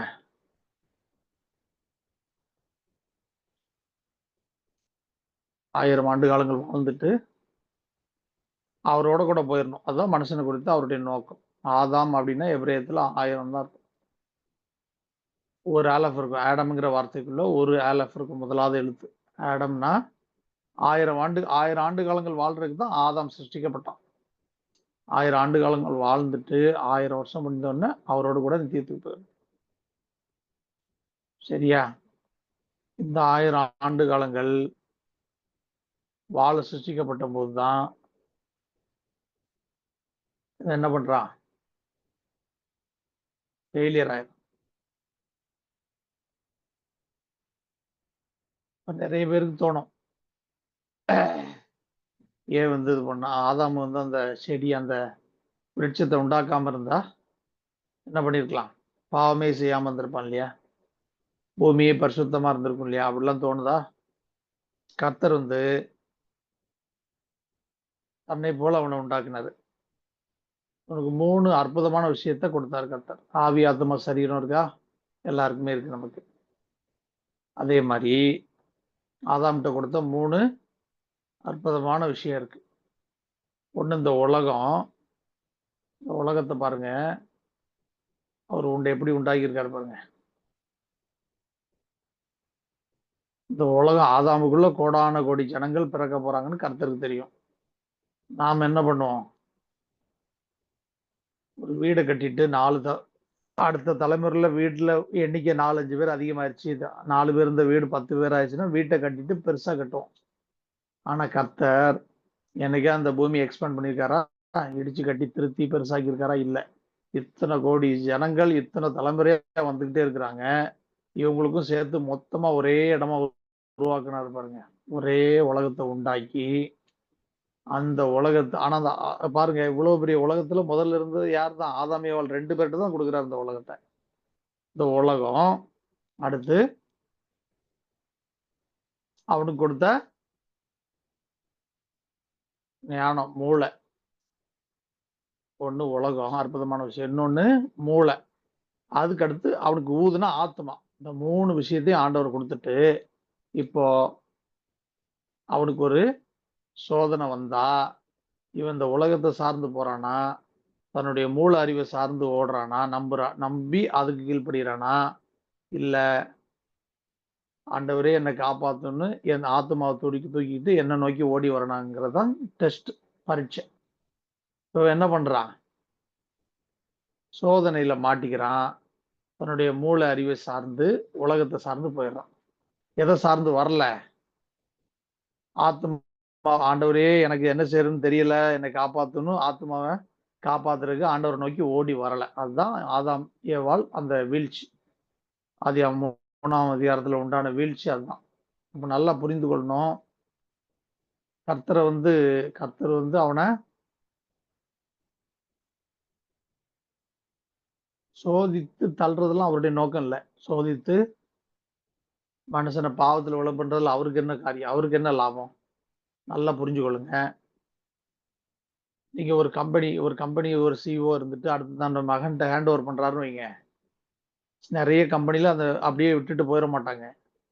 தன் மகன் எப்படி நிர்வாகம் பண்றாருன்னு கொஞ்ச நாள் அப்படியே தூரத்துல இருந்து கண்காணிப்பாங்க, வாட்ச் பண்ணுவாங்க. அதே மாதிரி கர்த்தர் ஆதாம்கிட்ட கொடுத்துட்டு ஆதாம் இந்த சூழ்நிலையை எப்படி ஹேண்டில் பண்றாருன்னு பாக்குறாரு. ஹேண்டில் பண்ணும்போது ஆதாம் என்ன பண்ணிருக்கணும்? ஆண்டவரே இதுல என்ன பண்றதுன்னு தெரியல, என்னை காப்பாத்தணும் முடிவெடுக்கிறது அவனுக்கு தெரியல அப்படின்னா கர்த்தரை நோக்கி ஓடி இருக்கணுமா இல்லையா? அப்பா என்னை காப்பாத்துங்க, என்ன பாருங்க, என்ன கேளுங்க அப்படின்னு சொல்லி ஓடி இருக்கணுமா இல்லையா? என்ன பண்ணல? ஆத்மாவை காப்பாத்துறதுக்கு அவரை நோக்கி போகாம மூளையை நம்பி, உலகத்தை சார்ந்து மூளையை சார்ந்து போயிட்டார். இதுதான் வீழ்ச்சி. அப்ப நல்லா புரிஞ்சு கொள்ளணும். 3 காரியமும் கர்த்தர் கொடுத்த ரொம்ப அற்புதமான விஷயம். இந்த மூளை நம்முடைய கண்ட்ரோல்ல இருக்கா? ஆனா இந்த மூளையை கண்ட்ரோல் பண்ற மனசு, இருதயம் சொல்றோமா, மனசுன்னு சொல்றோமா, ஆத்மா. இந்த இருதயத்தை சுத்தம் பண்ணுகிறவர் யாரு? ஆண்டவர். இருதயத்தில் சுத்தம் உள்ளவன் பாக்கியவான், அவன் தேவனை தரிசிப்பான். இந்த இருதயத்தை கர்த்தருக்கு ஒப்பு கொடுத்துட்டோம்னா, இந்த மூளை நம்முடைய கண்ட்ரோல்ல இருந்தாலும் அதை நடத்துகிற மனசு கர்த்தர்ட்ட ஒப்படைச்சிட்டோம்னா என்ன பண்ணிடலாம்? இந்த மூளை அறிவையும் உலகத்தையும் ஜெயிச்சிடலாம். சுய புத்தியை சாராதேன்னு சொல்றாரா? உலக சிநேகம் வேண்டான்னு சொல்றாரா? அப்ப இந்த உலகமும் மூளை, அடுத்து இருக்கிறது ஆத்மா. அப்ப இந்த ஆத்மா சுத்திகரிக்கப்படணும்னா கர்த்தர் வேணும், அவருடைய வார்த்தை வேணும். கர்த்தர்கிட்ட ஒப்பு கொடுத்துட்டோம்னா இருதயத்தை, இருதயம் சுத்திகரிக்கப்பட்டுச்சுன்னா அடுத்து நம்மளை தாக்குறதுக்கு இருக்கிற 2 விஷயம் நம்முடைய சுய புத்தி, மூளை, அடுத்து ஒண்ணு உலகம். இந்த 2ஐயும் ஜெயிக்கிறதுக்கு இதால முடியும். ஆத்மாவால எப்படி முடியும்? கர்த்தர்கிட்ட ஒப்படைச்சிட்டோம்னு சொன்னா முழு இதயத்தோடும் கர்த்தரிடத்தில் நம்பிக்கையாயிரு, அப்பொழுது அவர் உன் ஆத்மாவை ஸ்திரப்படுத்துவார். அவர்கிட்ட ஒப்படைச்சிட்டோம்னா இந்த ஆத்மா இந்த மூல அறிவை சார்ந்து நம்ம போகாம, உலகத்தை சார்ந்து போகாம ஜெயிக்கிறதற்கு அப்பதான் பலன் உண்டாகும். இதை நல்லா தெரிஞ்சுக்கொள்ளுங்க. வார்த்தையாகிய கர்த்தர் மட்டும்தான் உயிர்த்தெழுந்த பின்பு, இயேசு கிறிஸ்து மரித்து உயிரோடு எழுந்த பின்பு இருக்கிற அந்த கேரக்டர் தான் வார்த்தையாகிய தேவன், அல்லது ஆதி முதல் என்றென்றைக்கு இருக்கிறார்ல ஆவியா இருக்கிற கர்த்தர், அதுல குமாரன், அதுவும் வார்த்தையாகிய தேவன், அதுல குமாரன் உயிர்த்தெழுந்த பின்பு தேவகுமாரனை காட்டப்படும். சரியா? இதுல அவர் மட்டும்தான் பலவீனம் இல்லாதவரை காட்டப்படுது. வார்த்தையாகிய கிறிஸ்து தான், மாம்சத்தில் வெளிப்பட்ட கிறிஸ்து இல்ல, வார்த்தையாகிய கர்த்தர். அவர் தான் பலவீனம் இல்லாத ஒரே ஆள். ஏன்னா ஆவியா இருக்கிற கர்த்தரா இருக்கு. அவர் மட்டும்தான் பிராக்டிக்கலா ஜெயிச்சிருக்கிறார். இந்த 2ஐயும், உலகத்தையும் மூளையையும் இதனுடைய காரியங்கள்லாம் ஜெயிச்சிருக்கிறார். அப்ப அவருடைய ஒத்தாசை நமக்கு வேணும். கடைசி நாட்கள் என்ன பண்ணோம்? இருந்தா தான் இந்த 2ஐயும் ஜெயிக்க முடியும். இந்த 3 காரியத்துல அவரை சார்ந்து நிற்கணும். நின்னாதான் இந்த 2ஐயும் ஜெயிக்க முடியும்.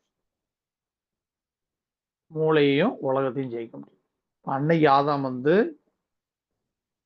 தோத்தார். இன்னைக்கு நீங்கள் நானும் ஜெயிக்கணும்னா அவருடைய ஆவிக்குரிய சரீரமா இருந்தோம்னா ஜெயிச்சிடலாம். அவருடைய ஆவிக்குரிய சரீரமா இல்லைன்னு சொன்னா என்ன பண்ணிடுவான்? சாத்தான் பந்தாடிடுவான். சாத்தான் பந்தாடிடுவான். உலகத்துல எத்தனையோ கோடி ஜனங்கள் வாழ்ந்தாலும் இயேசு கிறிஸ்துவனுடைய சரீரம் மட்டும் அவனுக்கு கீழ்ப்படியல. அன்னைக்கு காலகட்டத்தில் இயேசு கிறிஸ்து வெளிப்பட்ட போது பிசாசு போய் போராடி பார்க்கிறான். சோதனைக்காரனா சோதிக்கிறான். 3 விதமான சோதனை வனாந்தரத்தில் சோதிக்கப்பட்ட போது பார்க்கிறோம் இல்லையா? சோதிக்கப்படும் போது ஒரு மனுஷன் மாதிரியே அவரை டெம்ப்ட் பண்றான், சோதிக்கிறான். ஒரு ஆவியா இருந்து அவரை சோதிக்கிறான். அடுத்து அவனுடைய மொத்த அந்த திருத்துவத்தில் அந்த பிதாகுமாரன் பரிசுத்தாவி மாதிரி அவனுடைய மொத்த பண்பையும் அந்த திருத்துவத்தின் மொத்த வல்லமையும் பயன்படுத்தி அவரை சோதிக்கிறான். ஏன்னா அவருடைய சரீரம் இவனுக்கு கண்ட்ரோல் ஆக மாட்டேங்குது. மீதி உலகத்தில் இருக்க எல்லாருடைய சரீரமும் கண்ட்ரோல் ஆகுது, இவருடைய சரீரம் மட்டும் கண்ட்ரோல் ஆக மாட்டேங்குது. அப்பதான் நீங்க அந்த 3வது காரியத்துல சொல்லும் போது பிசாசுன்னு இருக்கும். நீங்க சுவிசேஷத்தை எடுத்து வாசிச்சு பாருங்க. முதலாவது ஒரு இடத்துல சோதனைக்காரன் இருக்கும், இன்னொரு இடத்துல வேற மாதிரி இருக்கும். 3வது பாத்தீங்கன்னா பிசாசுன்னு இருக்கும். பிசாசு அப்படின்னா அவனுடைய அந்த திருத்துவத்தின் மொத்த அதிகாரத்தை குறிக்கிற வார்த்தை தான் பிசாசு. அந்த ஃபார்ம்ல இருந்து அவர்கிட்ட நீ என்னை சாஷ்டாங்கமா விழுந்து பணிந்து கொள்னு சொல்றான். அப்பதான் சொல்றாரு, அப்பாலை போ சாத்தானேன்னு சொல்லி அவனுடைய திருத்துவ ஃபார்மை கடிந்து கொள்றாரு. திருத்துவத்தின் வடிவத்தை கடிந்து கொள்றாரு. கடிந்து கொண்டு அப்பாலை போ சாத்தானேன்னு சொல்றாரா? ஏன் அப்படின்னா அவர் மாத்திரம்தான், அவருடைய சரீரம் மாத்திரம்தான் அவனுக்கு கீழ்ப்படியல. அதனால அப்படி போராடினான். அவனை ஜெயிச்சுட்டாரா சிலுவையில? அந்த போராட்டத்திலையும் ஜெயிச்சு, பின்னாடி சிலுவையிலையும் ஜெயிச்சு முடிச்சு போயாச்சு. இப்போ அவருடைய ஆவிக்குரிய சரீரமா நம்ம ஏன் இருக்கணும்னு சொன்னா, அவருடைய சரீரத்தை மட்டும்தான் சாத்தான் கடைசி நாட்கள்ல ஜெயிக்க முடியாது. அவருடைய சரீரமா இல்லாத ஆட்கள் தான் சாத்தான் ஜெயிச்சிருவான். ஏன்னா இந்த ஆவிக்குரிய சரீரத்துக்கு மட்டும்தான் கிறிஸ்து தலை. அப்ப கிறிஸ்து தலையா இல்லாம எந்த சபைகள்லாம் இயங்குதோ, கிறிஸ்துவுக்கு ஆவிக்குரிய சரீரமா இல்லாம எந்த ஆத்துமாக்கள்லாம் இருக்கிறாங்களோ, இவங்க எல்லாருமே கடைசி நாட்கள்ல சாத்தானை ஜெயிக்கிறது இம்பாசிபிள். ஏன்னு சொன்னா, தலையாகிய கிறிஸ்து ஆல்ரெடி அவனை ஜெயிச்சிருக்காரு. தலையாகிய கிறிஸ்துவனுடைய ஆவிக்குரிய சரீரத்தை சாத்தான் வீழ்த்த முடியாது. அதான் சத்தியம். ஜெயிக்க முடியாது. அதனாலதான் அவருடைய ஆவிக்குரிய சரீரமா இருக்கணும் நம்ம. அவருடைய ஆவிக்குரிய சரீரமா இருந்தா, அவருடைய ஆவிக்குரிய மனவாட்டியா இருந்தா நம்மளை ஜெயிக்க முடியாது. அவருடைய சரீரத்தை விட்டு விலகி இருந்தோம், ஜெயிச்சிரும். அவருடைய சரீரத்தை விட்டு விலகி இருந்தா, அவரை விட்டு விலகினா, அவருடைய பிரசன்னத்தை விட்டு விலகினா ஆட்டோமேட்டிக்கா யாருடைய மனவாட்டியா தான் இருப்போம்? சாத்தானுடைய மனவாட்டியா மாறிடும். கர்த்தருடைய மனவாட்டியா இருந்த ஆதாம் பாவம் செய்து தோட்டத்திலே அவருக்கு விலகி ஒளிந்து கொண்ட போது, வேதம் ஆதாமை எப்படி காட்டுதுன்னு சொன்னா, சாத்தானுடைய மனவாட்டியா காண்பி. அவரை விட்டு விலகி தோட்டத்தின் வெளிச்சத்துக்குள்ளே ஒளிந்து கொண்ட அந்த வசனத்துல இவன் ஆள் யார காண்பிக்கப்படுதுன்னா, இவ்வளவு நாள் கர்த்தருடைய மனவாட்டியா இருந்தான், இப்போ சாபத்துக்குரியவனா சாத்தானுடைய மனவாட்டியா காட்டுது. அப்ப கர்த்தருடைய பிரசன்னத்திலிருந்து விலகுனா, நம்ம கர்த்தருடைய சரீரத்திலிருந்து விலகுனா ஆட்டோமேட்டிக்கா யாருடைய மனவாட்டியா தான் இருப்போம்? சாத்தானுடைய மனவாட்டியா மாறி. அதனால சத்தியம் அப்படின்னா புரிந்து கொள்ளணும். உள்ள இருக்கிற விஷயம் என்ன? பிரமாணத்தை அவருடைய ஆவியானவருடைய துணையோடு நிறைவேற்றணும். சத்தியத்தை அவருடைய பலத்தோடு கூட கை கொள்ளணும். 2 தான் இருக்கு வேதத்துக்குள்ள. நீங்க சுத்தி பார்த்தீங்கன்னா, பிரமாணங்கிறது 14 எதெல்லாம் செய்யலாம், எதெல்லாம் செய்யக்கூடாது, எதெல்லாம் நீதி, எதெல்லாம் அநீதி, எதெல்லாம் புசிக்கலாம், எதெல்லாம் புசிக்க கூடாது அப்படிங்கிறது, எதை செய்யலாம், எதை செய்யக்கூடாது அப்படிங்கிறது அதை சொல்லக்கூடியது பிரமாணம். இன்னொன்னு, அவர் எனக்கு யாரு, நான் அவருக்கு யாரு, நான் எப்படிலாம் அவருக்கு பிரியமா இருக்கணும் அப்படின்னு நமக்கும் அவருக்கும் இருக்கிற உறவை குறித்து சொல்லக்கூடியது சத்தியம். பிரமாணம்னா என்ன, சத்தியம்னா என்ன அப்படிங்கிறத புரிஞ்சுக்கொள்ளணும். பிரமாணம்னா எதை செய்யக்கூடாதுன்னு சொல்றது பிரமாணம். அந்த வேதத்துல இன்னொரு பகுதி இருக்கு, அது எனக்கும் அவருக்கு இருக்கிற உறவை குறித்து சொல்லக்கூடிய, மணவாளன் மணவாட்டிக்கும் உள்ள தொடர்பை குறித்து சொல்லக்கூடியது சத்தியம். இப்ப நீதியின் வசனம் அப்படின்னா 14 சத்திய வசனம் அப்படின்னா 11 இதுதான் மொத்த வேதத்துக்குள்ள இருக்கு. வேதத்துக்குள்ள இருக்கக்கூடிய காரியம். சரியா? மல்கியா 2:7 வாசி. மல்கியா 2:7.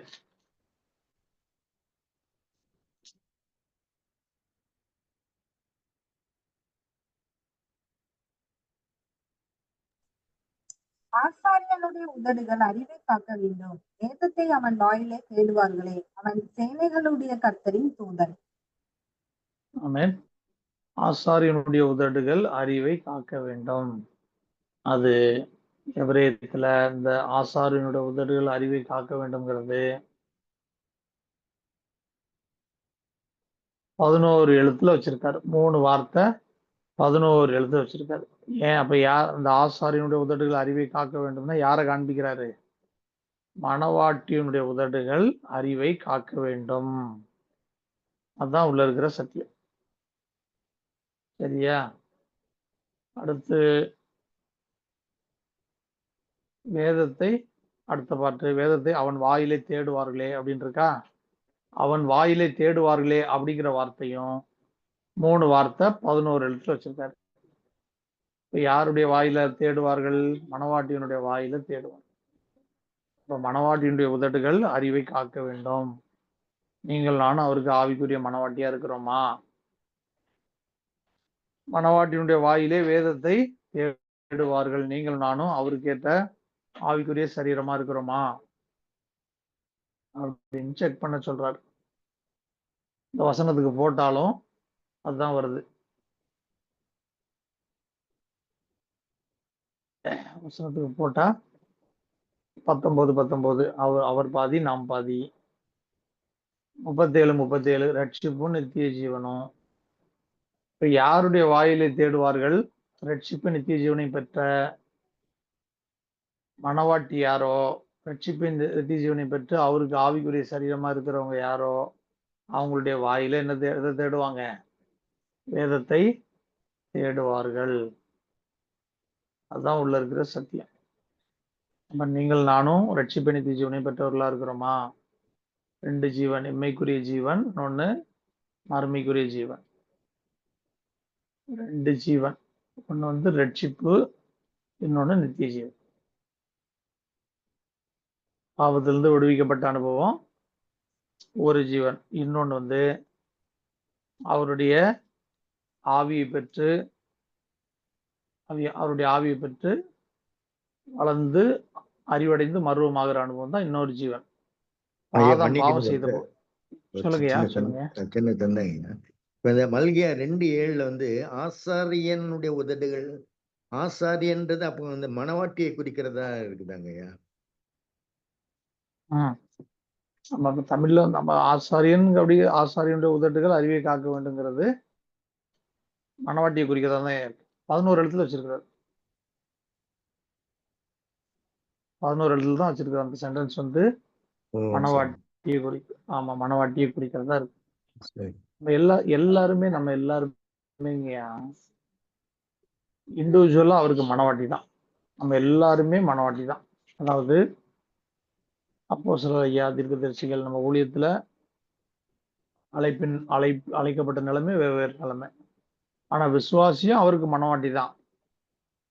அவரும் மணவாட்டி தான். ஐயாவும் மணவாட்டி தான்.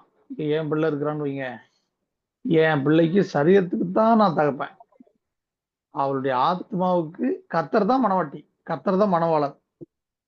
அதான் நம்ம புரிந்து கொள்ளணும். என் மனைவி இருக்கிறா, என் மனைவியுடைய சரீரத்துக்கு தான் நான் புருஷன். அவருடைய ஆத்மாவுக்கு எனக்கு சம்பந்தம் கிடையாது. சம்பந்தம் கிடையாது மீன்ஸ் என்ன அர்த்தம்? உறவு கிடையாது. நீங்க வேதத்தை சரியா புரிந்து கொள்ளணும்னா, நீங்க சரீரத்தில் தான் ஆணு பெண்ணு நம்ம கல்யாணம் பண்ண முடியும். ஒரு ஆத்மா இன்னொரு ஆத்மாவை கல்யாணம் பண்ண முடியாது. ஆத்மாவை கல்யாணம் பண்ணக்கூடிய ஒரே அதிகாரம் கர்த்தருக்கு மட்டும்தான் இருக்கு. ஏன்னா அவர் தான் சிருஷ்டிகர்த்தர். அவர் மட்டும்தான் கல்யாணம் பண்ண முடியும். அப்ப நல்லா புரிந்து கொள்ளணும். நம்ம மணவாட்டி அப்படிங்கிற ஃபார்ம் வந்து வேதத்துல ஆதியாகமம் 1:1 இருந்து வெளிப்படுத்தின விசேஷம் வரை காட்டப்படுது. அது ஏன் அப்படி காட்டப்படுது அப்படின்னு சொன்னா, அவர்தான் என் ஆத்மாவுக்கு மேல். அவர் மட்டும்தான் மேல். ஆத்மால மீதி நம்ம சரீரத்துல ஆணா இருக்கலாம், பெண்ணா இருக்கலாம், யூதனா இருக்கலாம், புறஜாதியா இருக்கலாம். அதுக்கு இது சம்பந்தம் இல்லை. ஆத்மால நம்ம எல்லாருமே ஃபீமேல் தான், மணவாட்டி தான். இந்த மணவாட்டி அப்படிங்கிற ஃபார்மை காண்பிக்கிறது தான் நீங்க எல்லாருமே ஆத்மாவுக்கு மணவாட்டி அப்படிங்கிறது தான் வேதம் அங்கிறதே காட்டிகிட்டே வருது வெளிப்படுத்தின விசேஷம். இப்போ கடைசி காலத்துல அனுப்பப்பட்ட சபையில ஊழியத்தினுடைய நிலைகள்ல தான் இப்படி நம்ம இருக்கிறோம். இந்த வகையான ஊழியத்துல இப்படி ஒரு போஸ்டிங்ல இருக்கிறோம். அடுத்து விசுவாசிகள் அவங்களுடைய ஸ்தானத்துல இருக்கிறாங்க. இவங்க எல்லாருமே ஆத்மாவில யார் தான்? கர்த்தருக்கு ஃபீமேல் தான், மணவாட்டி தான். ஆக ஒட்டு மொத்தமா சொல்லும்போது ஆசாரியனுடைய உதடுகள் அறிவை காக்க வேண்டும் அப்படிங்கிறது மணவாட்டிய சொல்றாரு. இண்டிவிஜுவலா சொன்னா நம்ம ஐயாவையும் சொல்லலாம். ஏன்னா ஐயாவும் மணவாட்டி தான். ஊழியத்துல ஒரு பிரதான ஸ்தானம். அவருமே என்ன ஸ்தானம் தான்? மணவாட்டிங்கிற ஸ்தானம் தான். மணவாட்டி இந்த ஸ்தானம் இண்டிவிஜுவலா அவங்களுக்கு எடுக்கலாம். அது தவறே கிடையாது. வேதத்தை நம்ம நல்லா புரிஞ்சுக்கிட்டோம்னா அதுல எந்த குழப்பமுமே இருக்காதுங்க. காரணம் என்னன்னு சொன்னா, எல்லாமே ஒரே மேய்ப்பினால தானே அருளப்பட்டது. ஒரே மேய்ப்பினால் அருளப்பட்டது. எழுதின ஆவியானவரும் 66 புஸ்தகத்தை பயன்படுத்தின ஆசிரியர்கள் வேணா வேற வேற ஆளா இருக்கலாம். ஆனா அது எழுத சொன்னவர் ஒரே மெய்ப்பன் தான், ஒரே கர்த்தர் தான், ஒரே ஆவியானவர் தான். அதனால அதுல எந்த மிஸ் அண்டர்ஸ்டாண்டிங்குமே இருக்காது. நல்லா புரிந்து கொள்ளுங்க. ஆசாரியனுடைய உதடுகள் தமிழ்ல படிக்கும்போது இண்டிவிஜுவலா ஒருத்தரை சொல்ற மாதிரி இருக்கா? ஆசாரியனுடைய உதடுகள் அறிவை காக்க வேண்டும் அப்படிங்கிறது ஒருத்தரை குறிக்கிற மாதிரி தமிழ்ல இருக்கு. ஆனா அங்க எப்படி இருக்குன்னு சொன்னா எபிரேயத்துல மணவாட்டியை குறிக்குது. ஒட்டுமொத்தமா மணவாட்டியுடைய உதடுகள்ல, அந்த மணவாட்டியுடைய உதடுகளும் குறிப்பா ரட்சிப்பு நித்திய ஜீவனையும் பெற்றவர்களுடைய உதடுகள்ல யார் அவருடைய ஆவிக்குரிய சரீரமா இருக்கிறாங்களோ, யாரு மணவாட்டியா இருக்கிறாங்களோ அவங்களுடைய உதடுகள்ல கர்த்தர் அதாவது இதை தேடுவாங்க, வேதத்தை தேடுவாங்க அப்படிங்கிறது தான்.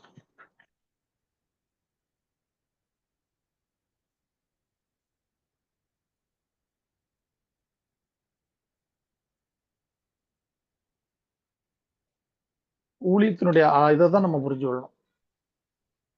அவரவர் அழைக்கப்பட்ட நிலையிலே தரித்திருக்க கடவுள்னு சொல்றாரா? ஊழியத்துலதான் நம்ம வந்து வேறுபட்டு இருக்கிறோம். நித்தியத்துக்கு போயிட்டோம்னா நம்ம எல்லாருமே யார் தான்? அவருக்கு மணவாட்டி தான்.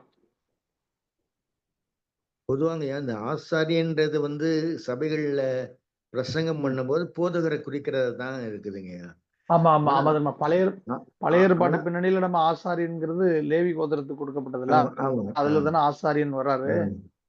அதனுடைய பின்னணியில் நம்ம எப்படி எடுக்கிறோம் ஆசாரியன் ஒண்ணு. ஆசாரியன்கிறது பிரதான ஆசாரியன். இப்ப பிரதான ஆசாரியன்கிறது இங்க சபைக்கு தலைவரா நம்ம இப்படி கொண்டு வரோம். தவறு அல்ல. எபிரேய விளக்கத்துல வந்து கரெக்டா ஆசாரியன்றதுக்கு மணவாட்டின்றது நீங்க சொல்றீங்க. ஆமா. அதுல இந்த மணவாட்டி தான் போதிக்கிறவங்களா இருக்கிறாங்க. அவங்கதான் ஆசாரியனா இருக்கிறாங்க. அப்படிதானங்க? ஆமா ஆமா ஆமா ஆமா ஆமா ஆமாங்க. மணவாட்டி தான், ஒட்டுமொத்த மணவாட்டி தான் குறிச்சு 11 எழுத்துல வச்சிருக்கிறாருங்க. சரி சரி சரி சரி. நம்ம இல்லைன்னா நம்ம உறுதியா சொல்ல முடியாது. நம்ம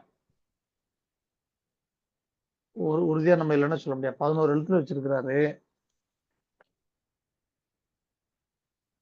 கிளியரா 11 இடத்துல வந்தாலே நம்ம புரிஞ்சிடும்.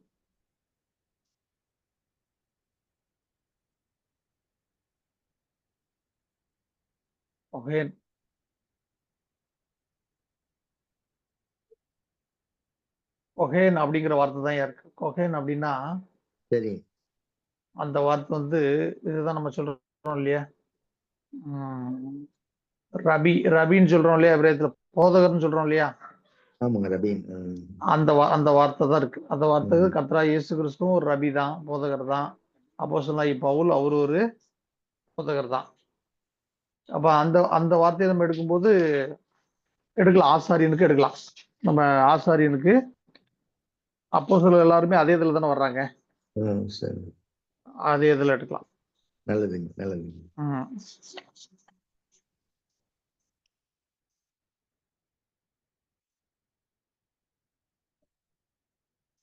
புதிய ஏற்பாட்டுல வர நமக்கு 2 பேர் போதிங்க. 2 பேர் நமக்கு வந்து ரபிங்க. அதாவது ரபி நமக்கு 2 பேர் யாருன்னா, நமக்கு வந்து கர்த்தராகிய இயேசு கிறிஸ்துவும் போதிக்கணும், அப்போஸ்தலனாகிய பவுல். 2 பேருமே அப்போஸ்தலனாகிய பவுல் வந்து புறஜாதிகளுக்கு அனுப்பப்பட்ட அப்போஸ்தலன். கர்த்தராகிய இயேசு கிறிஸ்து அவரை அனுப்பினவர். இந்த 2 பேருமே நமக்கு போதிக்கணும். இந்த 2 பேருடைய டீச்சிங் தான் நமக்கு வரணும், வேதத்துல இருந்து வரணும். அதுதான் நம்ம அப்படியே படிச்சுட்டு வரோம் வேதத்துல இருந்து. ஏன்னா அப்போஸ்தலனாகிய பவுலுக்கு தான் இயேசு கிறிஸ்துவே கர்த்தர்ங்கிறத வெளிப்படுத்துறார். அதுக்கு முன்னாடி யாருக்குமே தெரியாது. அதுக்கு முன்னாடி இந்த திருத்துவத்துல இவர் தான் இயேசு கிறிஸ்து தான் அந்த திருத்துவத்துல இருக்கிற கர்த்தர் அப்படிங்கிறத யாருக்குமே ஆண்டவர் என்ன பண்ணல, வெளிப்படுத்தல. அதனால நமக்கு வேதம் சரியா புரியணும்னா 2 பேர் நமக்கு போதிக்கணும். ஒண்ணு கர்த்தராகிய இயேசு கிறிஸ்து, இன்னொன்னு அப்போஸ்தலனாகிய பவுலுடைய டீச்சிங் நமக்கு, உபதேசம் நமக்கு புரியணும். அதை நம்ம தொடர்ந்து அப்படியே படிச்சுட்டே வரும்போது நமக்கு புரிஞ்சிடும். பவுல் வழியா வர்ற டீச்சிங் தான் நம்ம படிக்கிற எப்ராயிக் ரபானிக் மெசியானிக் டீச்சிங். இந்த உபதேசம் வந்து அப்போஸ்தலனாகிய பவுல் வழியா வர்றதுதான். சரியா? இப்ப அடுத்து இப்ப வாசிங்க.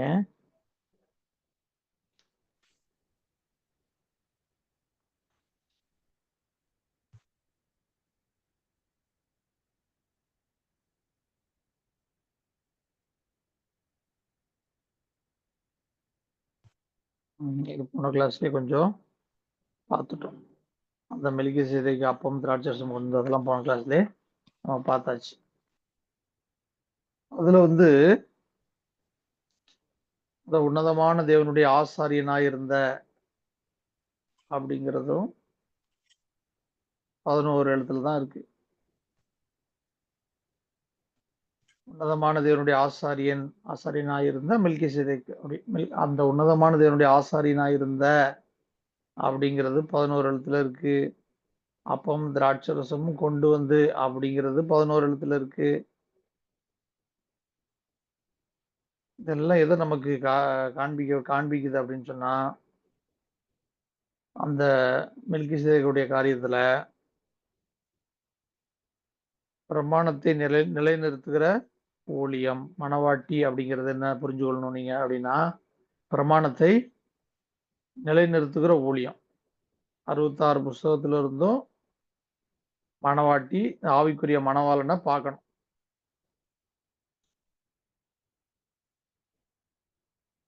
மணவாட்டிக்கு இயேசுவையும் தெரியணும், இம்மானுவேலையும் தெரியணும். அதாவது பாலகனையும் தெரியணும், ரட்சிப்பை கொடுத்த பாலகனையும் தெரியணும், நித்திய ஜீவனை கொடுக்கிற இம்மானுவேலை பற்றியும் தெரியணும். அதுதான் அந்த காரியத்துல இருக்கு.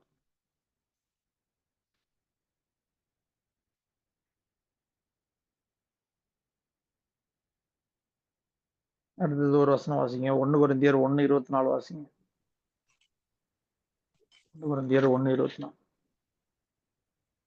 ஆகிலும் யூதரானாலும் கிரேக்கரானாலும் எவர்கள் அழைக்கப்பட்டிருக்கிறார்களோ அவர்களுக்கு தேவ பலனும் தேவ ஞானமா இருக்கிறார். சரியா?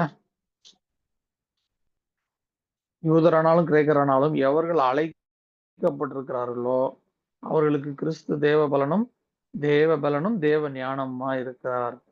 கிறிஸ்து யாரா இருக்கிறான்? தேவ பலனும் தேவ ஞானமா இருக்கிறாரா? 2 விதமா காட்டப்படுதா? தேவ பலன் அப்படின்னு சொன்னா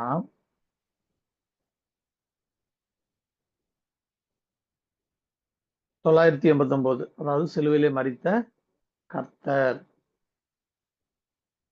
அந்த வார்த்தைக்கு நீங்க போடுங்க, இந்த வார்த்தைக்கு மட்டும் போடுங்க. ஆதியாகமம் 1:1 முதல் வார்த்தை. ஆதியாகமம் 1:1 முதல் வார்த்தை பெரேஷித் அப்படின்னா தமிழ்ல ஆதியிலேன்னு அர்த்தம்.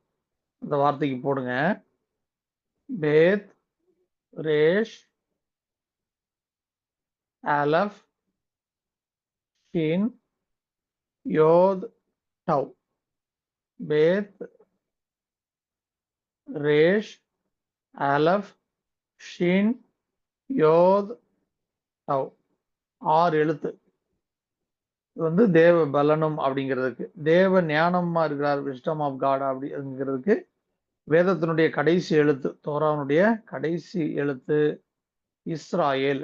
ஆதியாகமம் 1:1 முதல் எழுத்து பெரேஷித். அடுத்து 5 ஆகமத்தினுடைய கடைசி எழுத்து இஸ்ராயேல். இஸ்ராயேலுக்கு அதுக்கும் போடுங்க. யோத் ஷின் ரேஷ் அலஃப் லாமட். யோத் ஷின் ரேஷ் அலஃப் லாமட்.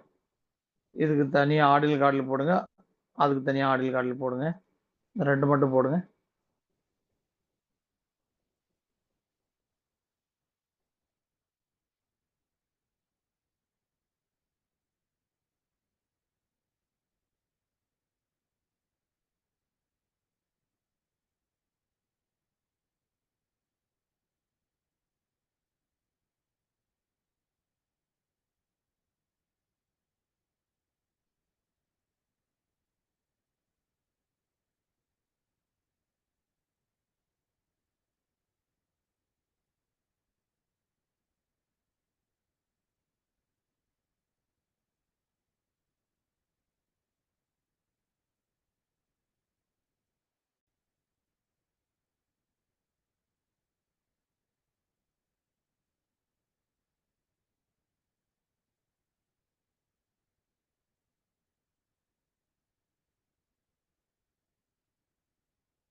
பெரிஷித்துங்கிறது 6 எழுத்து, இஸ்ராயல்ங்கிறது 5 எழுத்து.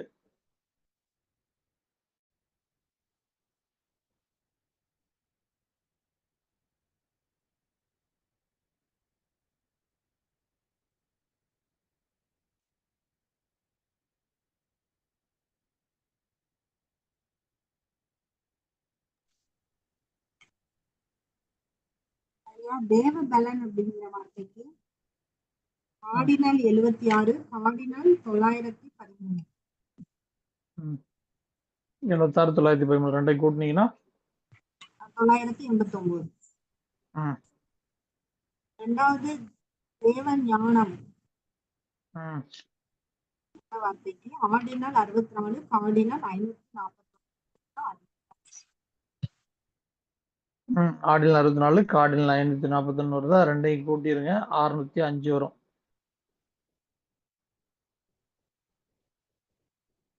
சரியா? தேவ பலன் அப்படிங்கிறதுக்கு அது இந்த வார்த்தை இல்ல, தேவ பலனும் அப்படிங்கிறது இது கூட கனெக்ட் பண்ணிக்கங்க. ஆதியிலே நம்ம சிலுவையிலே பலியான கர்த்தர், நீங்க சிங்கிள் போட்டீங்கன்னா அந்த முதல் வார்த்தைக்கு 13 13 26 வந்துடும். சிலுவை பலி அப்படிங்கிறது தான் அதனுடைய அர்த்தம். ஆதியிலே அப்படின்னு தமிழ்ல படிக்கிறோம். பெரஷித் அப்படின்னா 989 சிலுவையிலே பலியானவர் கர்த்தர் அப்படிங்கிறது தான் அதனுடைய அர்த்தம். சிலுவையிலே பலியானவர் கர்த்தர் எதற்காக? இஸ்ராயலுக்கு மீட்பை கொடுக்கறதுக்காக தான். நீங்க 6 அந்த முதல் வார்த்தை ஆதியாகமம் 1 முதல் வார்த்தை 6 எழுத்து. கடைசி தோராவுடைய கடைசி எழுத்து இஸ்ராயல்னு முடியுது. இஸ்ராயல்ங்கிறதுக்கு 5 எழுத்து, மொத்தம் 6 5 11 எழுத்து, மொத்தம் 6 5 11 லெட்டர். கிறிஸ்து தேவபலனும் தேவ ஞானமா இருக்கிறார் அப்படிங்கிறதுக்கு 2 எழுத்தும் கூட்டினீங்கன்னா 11 எழுத்து. கொஞ்சம் டீட்டெயிலா பார்ப்போம், அப்பதான் இந்த விஷயம் புரியும். சரியா? பெரஷித் இருக்கா, முதல் 6 எழுத்து போட்டோமா, அந்த 6 எழுத்துக்கும் எக்ஸ்பேண்ட் பண்ணா சிங்கிள் வந்து 38 38 வந்துடும். 38 38னா மணவாளன் மணவாட்டி. சரியா? மணவாளன் மணவாட்டி. அந்த கிறிஸ்து தேவபலனும் தேவ ஞானமா இருக்கார் அப்படின்னு சொன்னா இந்த இஸ்ராயலுக்காக தான் அவர் வந்து வந்தார். சிலுவையில மரித்ததே எதுக்காக பாத்தீங்கன்னு சொன்னா அவருடைய சாயலை அவருடைய மணவாட்டி பெற்றுக்கொள்றதுக்காக தான். இஸ்ராயல்னா மணவாட்டி ஸ்தானம், ஆவிக்குரிய மணவாட்டின்னு அர்த்தம். இந்த மணவாட்டி அவருடைய சாயலை பெற்றுக்கொள்றதுக்காக தான் சிலுவைக்கே வரார். சிலுவைக்கே வராரு. சரியா? இஸ்ராயல்னா எபிரேயத்துல அவருடைய சாயல்னு அர்த்தம். இஸ்ராயல்னா கர்த்தருக்கு 26 வருதா, இஸ்ராயலை எக்ஸ்பேண்ட் பண்ணீங்கன்னா 26 தான் வரும். ஏன்னா கர்த்தருடைய சாயல் தான் இஸ்ராயல் அப்படிங்கிறத காண்பிக்கிறதுக்காக தான். சரியா? அப்போ ஆதியிலே அப்படிங்கிற வார்த்தையும் இஸ்ராயல்ங்கிற வார்த்தையும் வேதத்தினுடைய முதல் எழுத்தும் கடைசி எழுத்தும். சரியா? அந்த 2 வார்த்தையும் சேர்த்தா 11 எழுத்து மணவாட்டி காண்பிக்குது. அந்த மணவாட்டி அப்படின்னாலே தேவனுடைய சாயல் அப்படின்னு அர்த்தம்.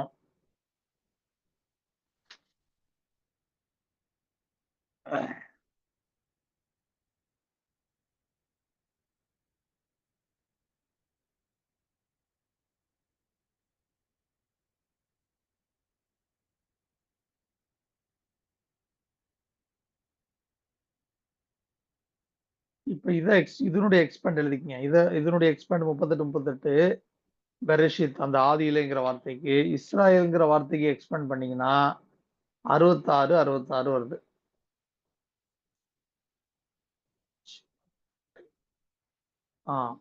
இஸ்ராயலுக்கு எக்ஸ்பேண்ட் பண்ணீங்கன்னா 66 66 அதனுடைய வேல்யூ வந்து 66 66. 26ங்கிறது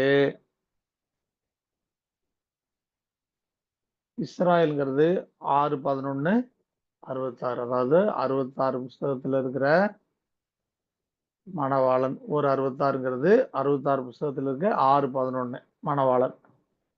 இன்னொரு 66 எல்பத்தேல்ல இருக்கிற 6:11 மணவாட்டி. நல்லா புரிஞ்சுக்கொள்ளணும். இஸ்ராயேல் அப்படின்னாலே மணவாளனுக்கு என்ன வேல்யூ இருக்குதோ அதே ஈக்குவல் வேல்யூ ஆண்டவர் கொடுக்குறார். ஸ்டாண்டர்ட் அதே ஈக்குவல் ஸ்டாண்டர்டை கொடுக்குறார். மணவாளனுக்கும் 6:11, மணவாட்டிக்கும் எல்பத்தேலுக்கும் உள்ள 534 6:11 இருக்கு. அந்த 6:11 அவருடைய ஸ்டாண்டர்டை நமக்கு தரார். சரியா? 11 எழுத்துக்கள், அதாவது அவருக்குள்ளாக நாம் நம்ம வாசிக்கிறோம் இல்லையா? என் நாமம் தரிக்கப்பட்ட என் மகிமை கண்டு சிருஷ்டித்து உருவாக்கி படைத்த என் நாமம் தரிக்கப்பட்ட யாவரையும் கொண்டு வா என்பேன்னு சொல்றாரா? அப்படின்னா என்ன அர்த்தம்னா மணவாட்டியும் கூட்டி சேர்ப்பேன்னு அர்த்தம். அவருடைய மணவாட்டி தான் அப்படி சொல்றாரு. என்னுடைய மகிமை கண்டு சிருஷ்டித்து உருவாக்கி படைத்த நாமம் தரிக்கப்பட்ட யாவரையும் கொண்டு வா என்பேன் அப்படின்னா என்னுடைய ஆவிக்குரிய சாயலா இருக்கிற மணவாட்டியா இருக்கிறவர்கள் எவர்களோ அவர்களை கொண்டு வா அப்படின்னு தான் அதனுடைய அர்த்தம். அவருக்குள்ள வந்தா தான் இந்த 11 ஆதியாகமம் 1:1 இருக்கிற 11 அங்க விளையாடு. ஆதியாகமம் கதவு க்ளோஸ் பண்ணி இங்க வரக்கூடாது. ஆதியாகமம் 1:1 இருக்கிற இது நிறைவேறும். ஆதியாகமம் 1:1 இருக்கிற மணவாளன் மணவாட்டி கிறிஸ்து தலை சபை அவருடைய ஆவிக்குரிய சரீரங்கிறது கம்ப்ளீட் ஆகும். அதுக்காக தான் எல்லாமே. ஆதியாகமம் 1:1 நிறைவேற்றம் தாங்க மொத்த வேதமும். அதனுடைய மொத்த நிறைவேறுதல் தான் 11:11 கம்ப்ளீட் ஆகணும். நம்ம தமிழ்ல படிக்கிறதுனால தான் இப்படி இருக்குது. ஆதியிலே தேவன் வானத்தையும் பூமியும் சிருஷ்டித்தார்னு இருக்கு.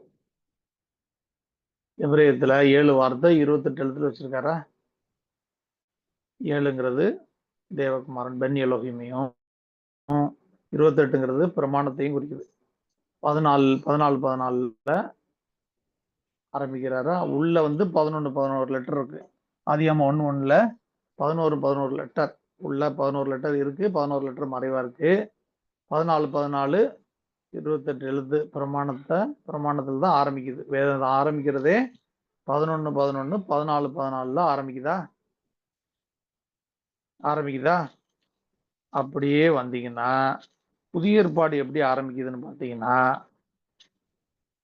14 ஆரம்பிச்சு 11 கொண்டு முடிச்சிடற. அவ்வளவுதான். சிம்பிளா புரிஞ்சு கொள்ளுங்க. ஆதியாகமம் 1:1 11 14 தான் முதல் வசனம் ஆரம்பிக்குது.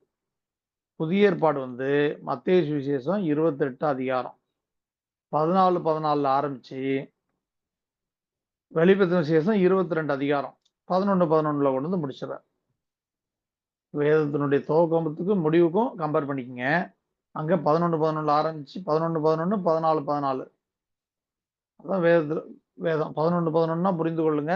மணவாளன் மணவாட்டி 14 பிரமாணங்கள். அதுலதான் வேதம் ஆரம்பிக்குது. அப்படியே புதிய ஏற்பாட்டுக்கு வந்தீங்கன்னா மத்தேயு சுவிசேஷம் 28 அதிகாரம் 14 அதனுடைய பிரமாணத்தின் அடிப்படையில் ஆரம்பிச்சு முடிக்கும் போது 22 அதிகாரம் வெளிப்படுத்தின விசேஷம் 11 மணவாளன் மணவாட்டியில கொண்டு முடிச்சிடும். இதுதான் சத்தியம். சரியா? அப்படி நீங்க எடுத்தீங்கன்னாலும் சரி, வேதத்தினுடைய முதல் எழுத்து பெரேஷித்ங்கிறது எதுல பேத்துல ஆரம்பிக்க 2வது எழுத்து. வெளிப்படுத்தின விசேஷத்தினுடைய கடைசி எழுத்து ஆமேன்ல முடியுதா? நுண்ல முடியுது. நுண் சோபித் 14வது எழுத்து. பேத் 2வது எழுத்து ஆரம்பிக்குது. நுண் சோபித் 14வது எழுத்துல முடியுது. பேத் நுண் சோபித்னா பென் அர்த்தம், குமாரன் அர்த்தம். திருத்துவத்துல மகன குமாரனை குறிக்கக்கூடிய காரியம். வேதம் அவருக்குள் தொடங்கி அவரில் தொடங்கி அவர்கள் முடிவடைகிறது அப்படிங்கிறத சத்தியம். இப்ப சத்தியம்னா புரிந்து கொள்ளுங்க. அவருக்குள் சகலமும் அவருக்காக அவரை கொண்டு அவர் மூலமா உண்டாக்கப்பட்டு அவருக்காக நீங்கள் நானும் உருவாக்கப்பட்டிருக்கிறோம். கிறிஸ்து என்னுடைய ஆவிக்குரிய சரீரத்துக்கு தலை, நான் அவருடைய சரீரம். எல்லாம் உங்களுடையது. பவுல் எழுதுறாரு, எல்லாம் உங்களுடையது, ஆனால் நீங்கள் கிறிஸ்துவனுடையவர்கள், கிறிஸ்து தேவனுடையவர். மணவாட்டிக்கு கிறிஸ்து தலை, கிறிஸ்துவுக்கு பிதா தலை. இதுதான் சத்தியம். வேதத்தினுடைய அடிப்படை, பிள்ளைகளுக்கு தாய் தலை, தாய்க்கு புருஷன் தலை, புருஷனுக்கு கிறிஸ்து தலை, கிறிஸ்துவுக்கு பிதா தலை. இதுதான் அதனுடைய அந்த நேரடி செட்டப்.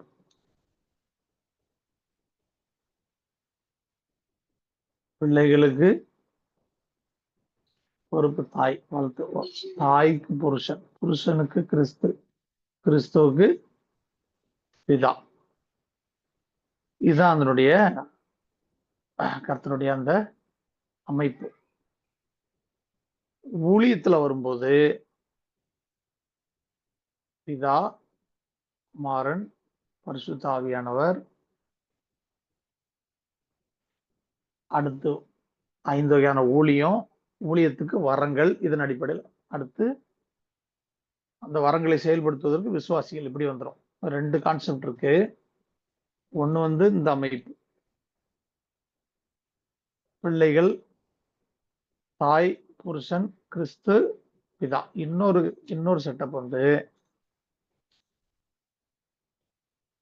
பிதா, குமாரன், பரிசுத்த ஆவியானவர், அந்த ஆவியானவர் அபிஷேகிக்கப்படுகிற ஊழியர்கள், ஊழியர்களுக்கு வரங்கள், அந்த வரங்கள் செயல்படும் ஊழியத்துக்காக தேவனுடைய ராஜ்யத்துக்கு ஜனங்களை ஆயத்தப்படுத்துகிறதுக்காக இந்த வரங்கள் செயல்படும். சரியா? அதை குறித்து அது ஒரு கிளாஸ் அது விரிவா பார்க்கணும். பார்த்தா தான் 2 தனித்தனியா பிரிச்சு காமிச்சாதான் அது கொஞ்சம் புரியும். அது இருக்கட்டும், ஒரு நாள் பார்ப்போம். இப்போ புரிஞ்சுக்கொள்ளுங்க, இந்த 2க்காக தான் வேதம். மணவாட்டி, மணவாளன். மணவாட்டி அவருடைய சாயல், அதுக்காக தான் அது நிறைவேறணும். திட்டம் என்ன? இது நடுவுல மனிதனுடைய கீழ்ப்படியாமையினால் நிறைவேறாம கடைசி நாட்கள்ல தான் அது வந்து நிறைவேறிதான் மணவாளன் மணவாட்டி ஏக சரீரமா 2 பேருடைய ஆத்மா சேரும் போதுதான் கம்ப்ளீட் ஆகுது. அதுதான் நம்ம என்ன சொல்றோம், ரகசிய வருகை அப்படின்னு சொல்றோமா, அதுதான் கம்ப்ளீட் ஆகுது.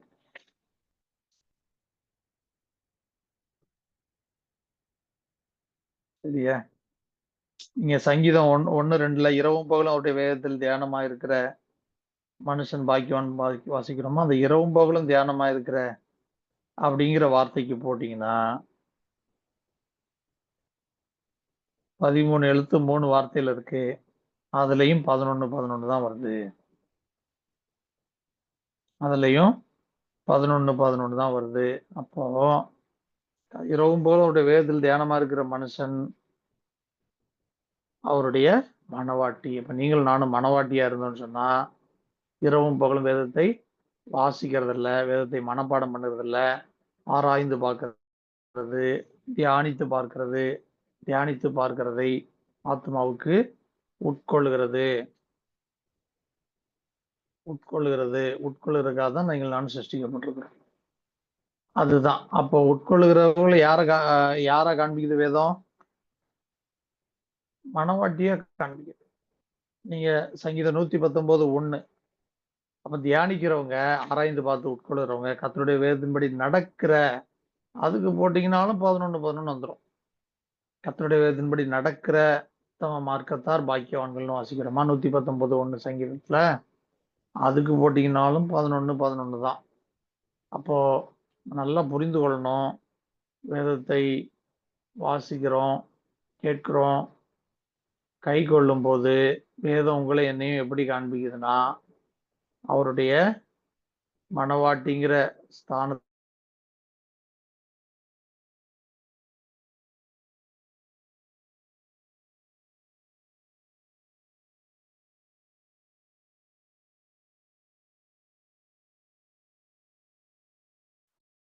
விசுவாசியா இருந்தாலும், ஊழியத்துல 5 வகையான ஊழியத்துல எந்த நிலையில இருந்தாலும் மணவாட்டிங்கிற ஸ்தானம் இருந்தாதான் நித்தியத்துக்கு போக முடியும்.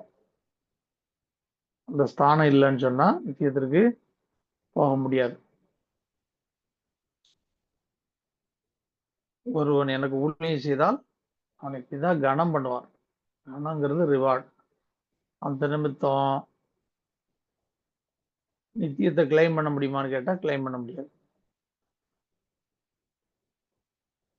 இந்த உறவின் அடிப்படையில சரியா இருந்தா நித்தியத்துக்கு போயிடலாம்.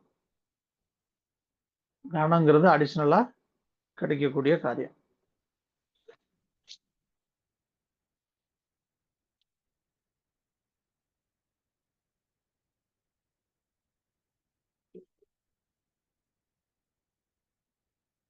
ஒரு 2 வசனம் இருக்கு.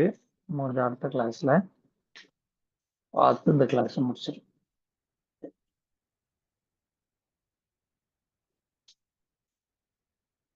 நல்லா புரிஞ்சு கொள்ளுங்க. வேதம் நமக்கு கொடுக்கப்பட்டது நோக்கம் உங்களை என்னையும் அவருடைய சாயல்ல கொண்டு வந்து நிறுத்துறதுக்காக தான். அதுக்காகத்தான் கொடுக்கப்பட்டது. உங்களை என்னையும் அவருடைய சாயல்ல கொண்டு வந்து நிறுத்துறதுக்காக தான்.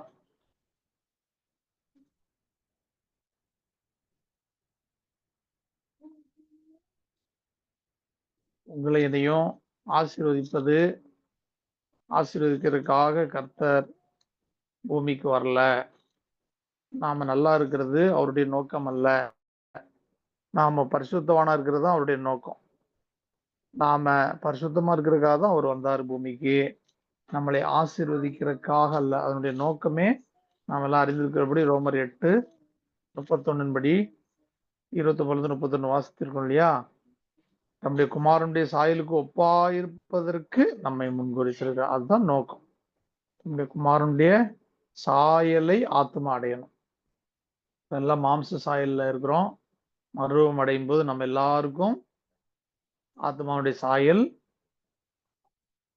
அவருடைய கர்த்தராகிய இயேசு கிறிஸ்துவினுடைய சாயல் தம்முடைய குமாரனுடைய சாயலுக்கு ஒப்பா இருப்பதற்கு முன்பு. அதுலதான் எல்லாருக்கும் ஆத்மா மறுரூப சாயல் தான் எல்லாருக்கும் ஆத்மா அவருடைய சாயல். எல்லாரும் ஒரே மாதிரி இருப்போம். அவருடைய சாயல் பரிசுத்தத்திலும் நீதியிலும் இருக்கிறது. பரிசுத்தத்தின் நீதியிலும் தான் ஆத்மா வாழும். ஆத்மா வாழ்ந்தால், ஆத்மா அவரோடு கூட சேர்த்து கொள்ளப்பட்டால் இந்த பூமியிலே வாழ்ந்த வாழ்க்கை ஆதாயம். அந்த ஆத்மா அவரோடு கூட நித்தியத்துல வாழவில்லை என்று சொன்னால் இந்த பூமியில வாழ்ந்த வாழ்க்கையும் நஷ்டமடையும். மறுமையின் வாழ்க்கையிலையும் ஆத்மா நஷ்டத்தை சந்திக்கும். ஆத்மா அவரை விட்டு பிரிந்து வேதனைப்படும். அப்படிங்கிறது தான் நம்ம புரிந்து கொண்டு அவருடைய சாயல்ல வளர ஒவ்வொரு நாளும் வாஞ்சிக்கணும். இது விருப்பப்பட்டு போகக்கூடிய காரியம், செய்யக்கூடிய காரியம். விரும்புகிறாயா? விரும்பினாதான். பலிபீடத்துல விசுவாசிக்கும் போது அவர் ரட்சிப்பை நமக்கு எந்த பிரதிபலனும் எதிர்பாராம கொடுத்துட்றாரு. பாவ மன்னிப்பை கொடுத்துட்றாரு. ஆனால் நித்திய ஜீவனுக்கு போகணும் அப்படின்னு சொன்னா நீங்களும் நானும் விரும்பினாதான் முடியும். சரியா? இதை நல்லா உள்வாங்கிக் கொள்ளுங்க. இது நாம விரும்பி போகக்கூடிய காரியம். பலிபீடத்திலிருந்து பலிபீடம் வரைக்கும் யாருன்னாலும் வரலாம். பரிசுத்த ஸ்தலத்துக்குள்ள போறது நாம விரும்பி போகக்கூடிய காரியம். அவர் தான் கூட்டிட்டு போகணும், அழைச்சிட்டு போக முடியும். ஆனா நாம விரும்பணும். நம்ம வாஞ்சித்தாதான், விரும்பினாதான், தாகமா இருந்தாதான். நமக்கு விருப்பம் இல்லைன்னு சொன்னா கூடாத காரியம். நல்லா அதை உள்வாங்கி வரைக்கும் நம்ம ஆயத்தமா. சரி, ஜெபம் பண்ணி முடிச்சிடலாம். டைம் ஆயிடுச்சு. ஐயா ராஜே ஜெபம் பண்ணுங்க. சொல்லி முடிச்சிடலாம்.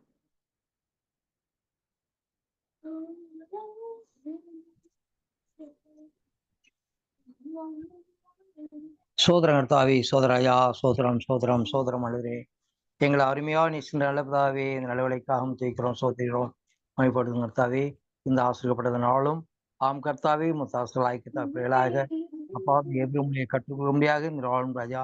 அப்பா இந்த வகுப்புல கூட்டிராயுமே கொடாவுடைய சோதர் சான்ற இந்த ஆள் கர்த்தாவே கடந்த தாசர் பிள்ளை ஒவ்வொரு பேர் ஆசராஜா என் சக்கன்மலையும் இப்படி ஆய் முத்தாசர் மரத்தின் வெளிப்பட்ட வார்த்தைகளுக்காய் அப்பா குறிப்பிட்ட கர்த்தாவு காரியங்கள் எல்லாவற்றுக்குமாய் கொடாவுடைய சோதரான ஆம் கர்த்தாவே ராஜா எபிரேய மொழியை கற்றுக்கொண்டவருடைய நோக்கத்தை முற்றுமாய் நேற்று மனவாளன் மனவாட்டிக்குள்ளான மைமின் ஆசம் சூழ்ந்தகும்படியாக ஆம் கர்த்தாவே எப்படியாவது நித்திய சுதந்திரிக்க வேண்டும் என்பதற்காக வாங்கி வைராக்கி இருந்தால்தான் முடியும் சொல்லி ஆம் கர்த்தா கடைசியில் சொல்லப்பட பார்க்கும் ராஜா இப்படி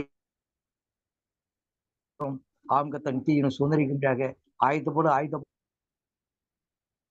ஆம் கர்த்தா தாங்களும் கற்றுக்கொண்டு மற்றவர்கள் ஆயத்தப்படுத்தும்படியாக இந்த வேலையை கர்த்தராஜ் மனவாட்டி ஒப்பு கொடுத்திருக்கிறேன். இதை நான் செய்து கட்டுப்படியான கிருபையும் பெறாலும் சொல்றாங்க ராஜா இவருடைய வார்த்தையை கொண்டு அப்பா நீங்கள் போதித்தீரே ஆம் கர்த்தாவி சங்க கர்மமாகும் ஆம் கர்த்தாவே சுதந்திரத்தை எல்லாவற்றையும் அறிவித்து கொடுத்தீரே ஆம் கர்த்தவியாய் இருக்கிறாங்களே நாள் நான் கற்றுக்கொண்ட காரியங்கள் எல்லாவற்றையும் வளர்ந்து ஒரு உதவி கர்த்தாவி கிளாஸ் நடத்தான அரிமான தாசருக்காக கிளாஸ்ல எடுத்து பயன்படுத்துங்க. அப்பாவும் தாசுடைய உச்சங்களை முதல் கொண்டு நடத்தாங்க எல்லா பிள்ளைங்களும் மாட்டுங்க. அப்பாவோட கையின் தாசும் சொல்லாம ஆசுங்க. நாளைக்கு மனைவி பிள்ளை குடும்பம் ஒவ்வொரு ஆசிரியர்கள் நடத்துங்க. அப்பா குடும்பத்தார் ரட்சிங்க அப்பா தொடர்ந்து நடத்துங்கப்பா. நேசரே ஆம் கர்த்தாவி சரமண சபை ஆம் கர்த்த இன்னும் பக்தி நேரில் வளர்ந்து வருக ஆம் கர்த்தம் சாயல் மகிமை அடைந்து கொள்ள வரைக்கின்ற ஆயத்தப்பட ஆயத்து ஆம் கர்த்த வந்து வழிநடத்துங்க. அப்பா கர்த்தாவி எந்த ஒரு நடத்தினாபடிக்கு யாரும் முடிமட்டுமா நடத்தி கொடுத்த தாய்க்கு ராஜனே முக்கோடாவுடைய அசோதரானதே ஆம் கர்த்த இன்னுமாய் கர்த்தவைகளை அறிந்து உணர்ந்து கொள்ள காத்த வேண்டிய ஞானமும் கிருபையும் தந்து எங்கள் பலப்படுத்துங்க அவசர ராஜா ஆம் கர்த்த தொடர்ந்து கர்த்தாவி நாள் நடக்கான அப்பா அந்த பாண்டவனை ஊழியர் கூடையும் அவரையுமாய் ஆசிரியர்களுக்கு தொடர்ந்து வழிநடத்துங்க. திருவாள் நிரப்புங்க ஆசிரியும்படியாக எங்கள் மேற்பரசுமாய் இயேசு கிறிஸ்து நாமத்தில் நின்றோம் பரிசுத்தமுள்ள மைமேன்பிதாவே ஆமென். ஆமென் ஆமென் ஆமென். பரமனையில் இருக்கிற எங்கள் பிதாவையும் நாம் பரிசுத்தப்படுவதாக இந்த ராஜ்யம் வருவதாக சித்தம் பரமலத்திலே செய்யப்படுவது போல பூமியிலே செய்யப்படுவதாக எங்கள் வேண்டிய ஆகாரத்தை எங்களுக்கு தாரும். எங்கள் கடனாளிகள் நாங்கள் மன்னிக்கிறது போல எங்கள் கடனில் மன்னியும். எங்களை சோனிக்கு பேசிக்க நாமல் தீமை ரசித்துக் கொள்ளும் ராஜ்யம் வல்லமையும் மைமையும் என்றென்றைக்கு முடிவிலே ஆமென் ஆமென். என் ஆத்துமாவே கர்த்தரை சோதரி என் முழுவதுமே பரிசுத்த நாமத்தை சோதரி என் ஆத்துமாவே கர்த்தரை சோதரி கர்த்தர் சகல உபகாரங்களையும் மறவாதே ஆமென் ஆமென். சோத்திரங்கள் உண்டு எல்லா பரிசுத்தவான்கள் தேவ பிள்ளைகளுக்கும் கர்த்தர் இயேசு கிறிஸ்து நாமத்தினாலே வாழ்த்துக்கள். கர்த்தருக்கு மகிமை உண்டாவதாக. சோத்திரம் சோத்திரம் சோத்திரம் எல்லாருக்கும் சோத்திரம் சோதரம் சோதரம் சோத்திரம் கர்த்தர் சோத்திரம் ஐயா. கர்த்தர் சோத்திரம் சோத்திரம் சோத்திரங்கய்யா. சோத்திரம் சோத்திரங்கய்யா. சரி.